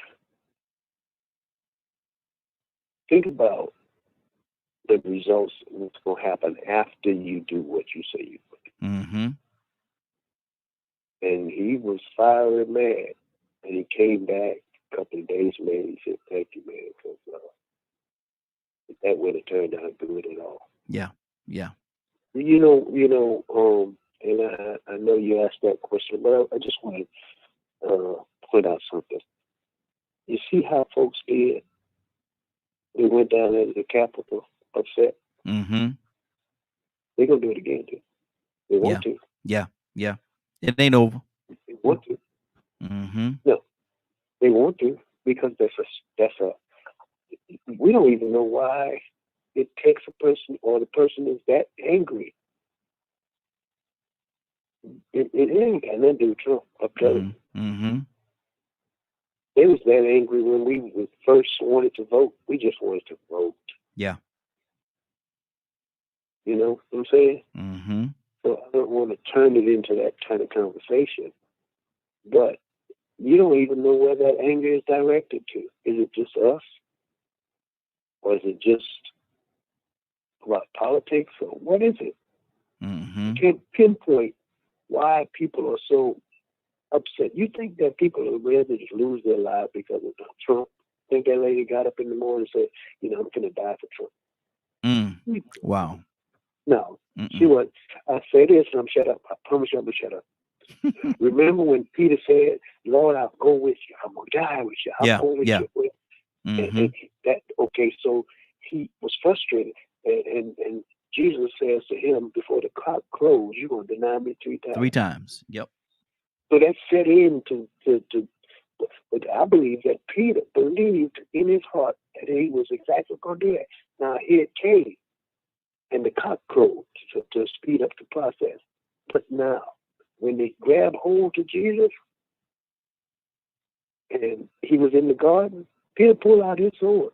Mm-hmm. And if it wasn't for Christ intervening, I believe that Peter would have lost his life. Yeah. He was that mad. Exactly. Just that angry. Absolutely. Leonard, what do you do, brother? For what particularly? You walk, same scenario. You walk up to the door, and you get to knock on the door, ring the bell, and your friend is standing there. Got the gun, couple of clips, right, and get ready to go. And you say, "Man, what, you going hunting?" No, I got to go take care. I got to go take care of something. I got to go take care of some business. At that moment, Leonard, you know that friend, and you know if they're to that point, they're gonna do something. Something's going down. What do you do, Leonard? Well, holler at me when you get back. I don't need to know nothing about that, and I don't need to be involved with that. You already deep in when you asked that question, and he told you what he was gonna do. You in it now. You in it. I ain't in nothing. Mm-hmm. You ain't in nothing unless you want to be in. And see and look, watch this for the sake of the conversation. Watch this. Now the trial date. Sir, that who did you talk to anybody? Did you know of anybody? Did you make anyone aware of what you was about to do? Yeah, I talked to Leonard. Then here they come knocking at your door. Come on. Here they come knocking. No, hey, Leonard, come on now. You know, hey, hand one, hand out. They come to get you because of the fact that they look, legally they could say that you knew, and you did not make that call, and because of the fact, Kurt, am I lying? Is that how the thing work? Help me out, Kurt. Huh? Kurt? No, I'm beating that one. I'm beating that all day. But see, my thing is, you would have to. You would have to. I'm beating that all day. You would have to, though, Leonard. You would have to, because they show coming after you. You knew, and you didn't make the phone call. You know, you could have stopped this from happening. What did I know? What did I know? You knew that he had these weapons on him. Did you know? Did you see the weapons on him? Yes, I did. He been had them. Did he have extra clips on him? Yes, he did. I couldn't quite see that. Did y'all have a conversation about where he was going? Yes, we did. No. What he did? He said no. Yeah, he said he was ready to go handle some business, take care of something he had to take care of. Rico. Now I thought he was going to exchange the guns or something. I didn't know what he's going to go do. Okay, now see you digging a deeper hole for yourself. Hold on now. Mm-hmm. They're definitely going to send you through the ringer. Yeah. Oh yeah. They're definitely going to send you through the ringer because there's a possibility they get 2 for 1. Exactly. I hate to put it like that, but I can't tell you what I don't know. 2 for 1 there, Billy. Come on now, you're going to hang him out. Well, see, it ain't even got to be that deep. They could easily just be saying, he could easily be saying, well, you know what, man, this is part of what happened before I went to the scene. And I talked to Leonard, and Leonard saw me, and he knew I had the guns. And so they might subpoena Leonard. Well, Leonard, did he have a gun? Did he say he was going down here to kill these dudes for such and such reason? And now Leonard said, well, you know what? I didn't stop him. I didn't stop him. I didn't hold up. I didn't stop him. That's what it all come out. Hell, you preach. Hold on. Go ahead, Rico. Hold on, fellas. Go ahead, Rico. So you get subpoenaed, and you made up a mind at the beginning that you didn't want to get involved, and you had a choice not to get involved. But when you get subpoenaed, you ain't got no choice. So you involved then. So maybe you can easily prevent all that from happening by being a brother. Hey, brother, me and you, we got a certain like bond with each other, man. I'm gonna talk to you, man. This might go a lot deeper than what you think. You might get caught. You know, now this might be a situation like with Crips and Bloods and gang members, or some people that condone violence, or they promote violence. They might look at you as a lame when you walk in a room and there's three of them and they're strapping up and pulling the guns out. Hey man, what y'all trying to do? Man, look at your punk dude. Get out of here, man. We going out. So now you in a bad situation then. But see, if you're smart like me, I might say to myself, you know what? I do not want to see this man go to prison. He fixing to mess his life up, man. I can't. So what I'm gonna do? I'm gonna tell him, look, man, I know a better way. I got a way you could get him without getting caught or going to prison. Just to get some kind of reasoning in him. You know, sometimes you have to mind screw people. You know what I'm saying? Because I'm gonna tell you something. When everybody's saying that they wouldn't want to get involved, they may have been in that situation before. How does it feel in the end when everything hits the fan and then you know you could have been the one that prevented it? I mean, that's a terrible feeling. I'll tell you what it felt like to me. Thank you, Lord, I didn't take that ride. That's what it felt like. But see, it's a totally different feeling when that big metal door slamming behind you, though. Like I said, that's why I don't fool with people that get into that type of foolishness. We got another caller from the 816 area code. What's your name? Where you calling from? 816 area code. Good morning. Good morning. Good morning, everyone. This is Goddess.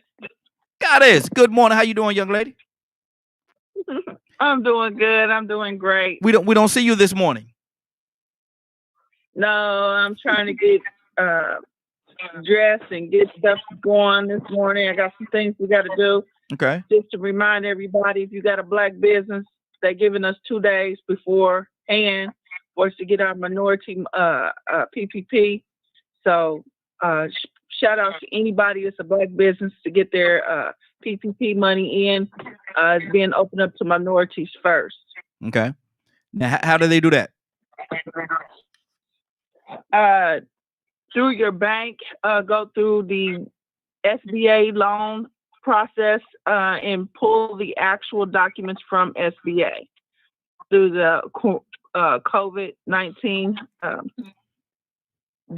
pandemic part. So you want to go in disaster assistance. So you want to go in there and at least pull the documents from there is where I would use and go. And then contact your neighborhood bank that you utilize if it's in your neighborhood. Got you. Now, what are you doing in the situation? Were you listening to the scenario? Sort of, kind of. Okay, you walk up, Goddess. You walk up to your okay. Let's do it like this with you. You walk up to your home girl house. You go up on the porch. You go to ring the doorbell, and as soon as you go to ring the doorbell, she opened the door, and she got 2 guns, extra clips and everything. You say, "Girl, where you going?" She said, "Don't worry about it. I got to go take care of something. I got to go take care of a little business." I told them to leave me alone. What do you do? Depends on who it is. It really depends on how close we are. Because I'm be like, because sometimes I did hear when the gentleman said you got to see where their mindset is.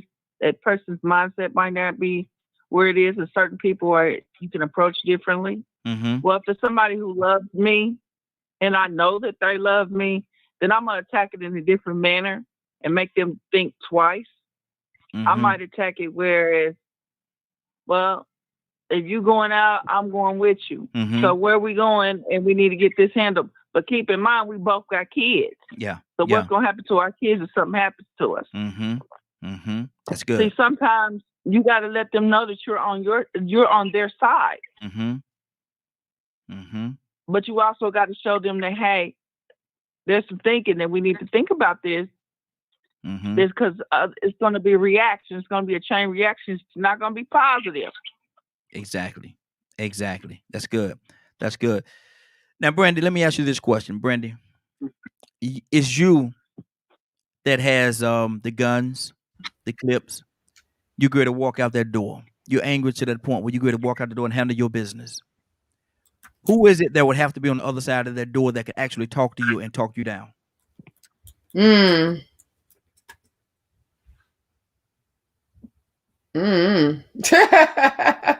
I honestly don't know. I mean, most of my situations have involved me talking myself down, so I don't really know. To be honest, there is anybody that can really kind of control me. Okay. I control myself. Okay, that's good.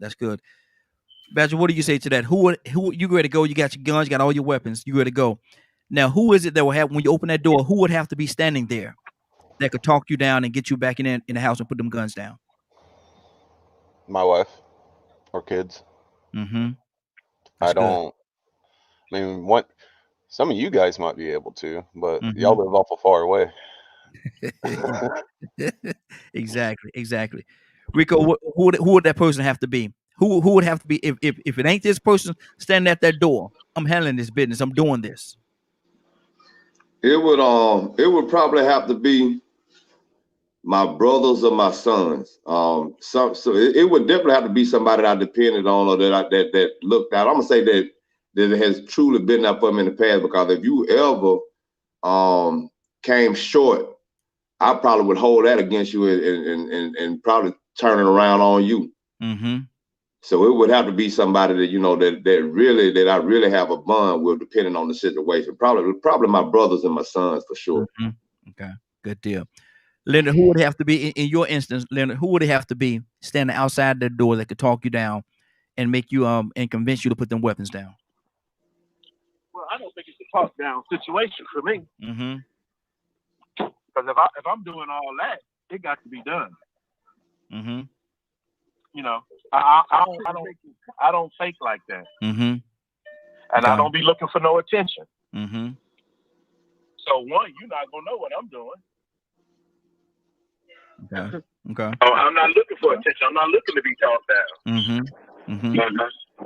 So I don't let nobody get in my way. I don't provide no way for them to do that. Okay. Now I remember one time I think my brother is probably the best person that may come into play. But no, if I'm that far, no, because I consider a lot of that is acting out. And you see guys, they be woo woo woo, they gonna do this, they gonna do that, la la la, and they really just want a lot of attention. Like say for instance with the whole thing with the suicide and stuff like that. I'm not into all that, man. I don't get out like that where you looking for somebody else to intervene and all these types of things. No. If it's somebody gonna intervene, it's gonna have to be God. Okay. Gotcha. Shira, who would have to be standing outside their door? And everybody mute your lines for me. Who would have to be standing outside their door? Shira, that can talk you out of that situation. Talk me out of the situation. Like if I'm like rage. Yeah, you got your weapons. You got all your weapons. You got extra clips and everything. You ready to go out the door. You ready to go handle that business. You about to go do this. You open up the door.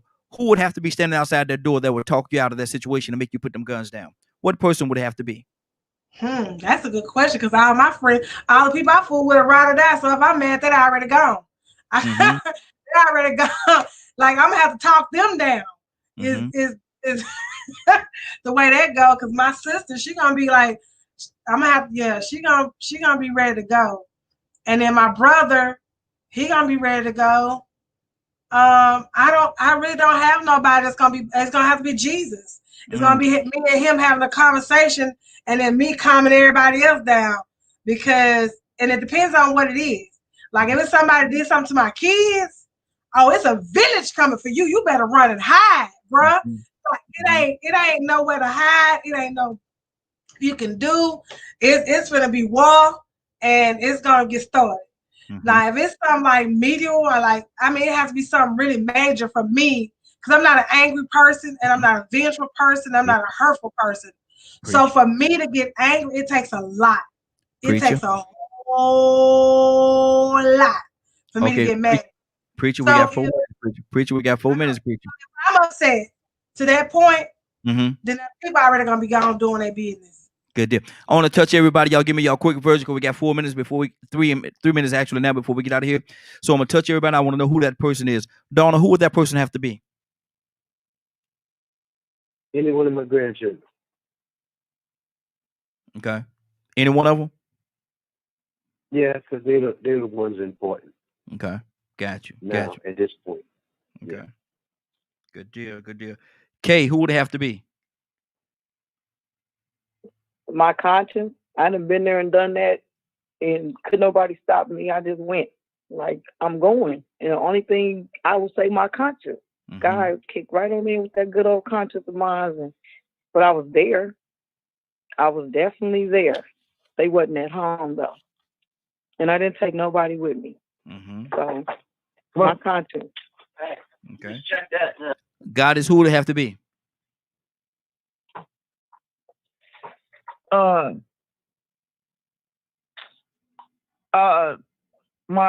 kids, it just depends, because I got some friends that are my ride or dies. Like, a lot of people say they don't have no ride or dies, but I got some friends that are ride or dies. Tried, true, and tested.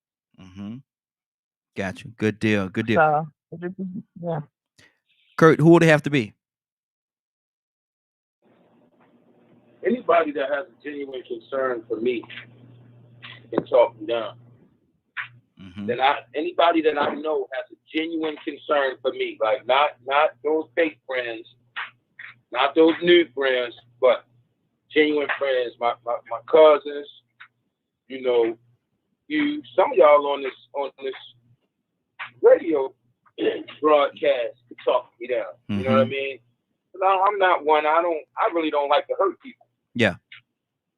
So if I have to go there, if I'm going there, you can best believe you can pretty much count on at some point in your psychic, you're gonna say, whatever that person did, they must gonna get what they deserve, because that ain't Kurt. So yeah, anybody that I know has a genuine concern for me could probably talk me down. Rico? Like I said, man, I go back to my sons and my brothers, but that would be a scenario where it's probably reactionary or spur of the moment. I might be in public and somebody does something and I react right then. But to be honest with you, man, if you really have a rage problem, because sometimes it's really gonna have to be your conscience, because if you ain't careful, you may be planning and plotting on somebody, doing something premeditated, and you definitely ain't gonna let nobody know. Ain't nobody gonna have a chance to come and talk to you when you riding around at 3 o'clock in the morning trying to find out where somebody sleep, where they lay their heads at. You know what I'm saying? So it depends on how sadistic it is, but that mainly your conscience would have to work for you then. That's because only your conscience can tell you then, look, don't crawl up in that man bed, don't kick their door in. You get what I'm saying? So yeah, it would have to be your conscience. It's all within you. Exactly. Did I touch everybody? Did I miss anybody? I will bust the windows out your car. Oh Lord, where my mute button at? Listen, this has been a great broadcast, man. But my thing is this right here, and they say it all the time in the military. Always having an accountability partner. Have somebody, man, and I think everybody needs somebody that they can call on in different situations, in different scenarios, and that can actually step into their life and say, look at here, man, you don't need to do that. You don't need to do that, because this, think of what you're going to do. Think of what tomorrow's going to hold. If you do this today, think of what tomorrow's going to hold for you, your family, and everybody that's involved that care for you. Think of what the repercussions are going to be behind this decision that you're about to make right now. I know they was wrong. I know they did you wrong, but at the same time, you have to think about what's best for you and your family. Is this decision what's best for you and your family? Is you going out there taking this cat out? How's that going to benefit you and your family? How is that going to benefit your kids? How in the world are you going to teach your son and your daughter from behind that wall? Do they have that much power over you? Or are you going to give them that much power? Where, you have to try to raise your children behind those bars. Or from a grave. It might not work out in your favor. Exactly. And so everybody needs that person in their life. And I'm gonna tell you something. I got a few, and some of them are actually on this broadcast right here. But the one that I know without a doubt that would be able to actually talk me down, that's my wife. Raheem, what you doing? And she have a way of saying that, man. I look in her eyes, man. She have a way to say, Raheem, what you doing? That's that snapback for me. Oh man, hold on. Oh, whoa, I'm about to mess up.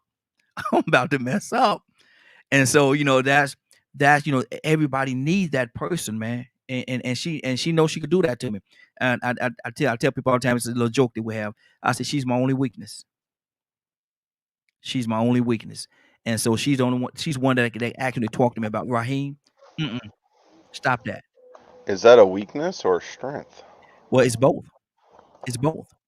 It's absolutely both. Because a lot of people, man, man, listen, I'm hey Donald, Toussaint, you there?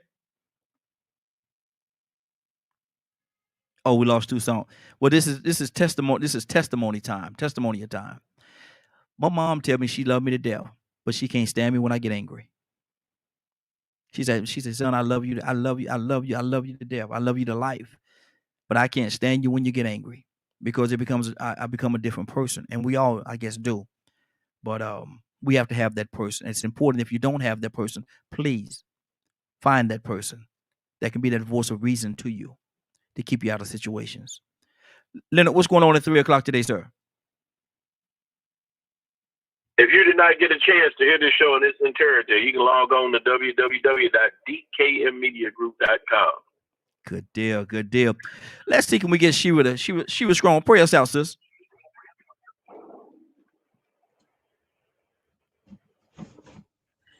Dear Heavenly Father, again, we come to you with utmost gratefulness and thankfulness, Lord God. Because if it had not been for you, Lord God, we wouldn't have woke up this morning. So we owe you a praise, God, because this is a day that we shall never see again, Lord God. And God, I thank you, Lord God, for all the blessings, Lord God, that you bestow upon all of us, Lord God. Guide us in our hearts and our mind, God. Guide us as we say goodbye, Lord God.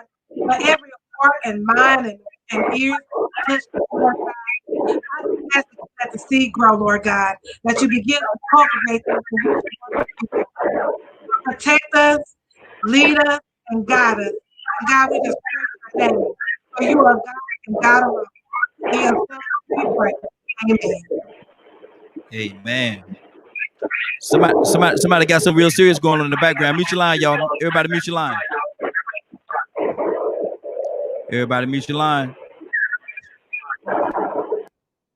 Okay.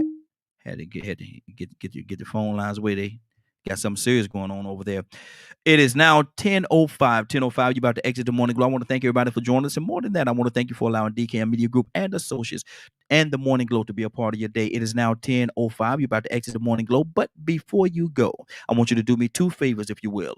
One, I want you to continue to pray for us, because we're certainly praying for each and every one of you. Number two, why this is real simple. I want you to go out there, find somebody, and give them a hug, because you never know. It could be the only hug that they get, or it could very well be their last. Love you, and ain't nothing you could do about it. Have a great day and a better tomorrow. And we shine some of this light in you from the Morning Glow. Take it out there into this wicked and cruel world that we live in, and let your light so shine. You all take an opportunity, if you don't mind, give somebody some love. You just might find some love in return. You have a great day. See you tomorrow right here on the Morning Glow.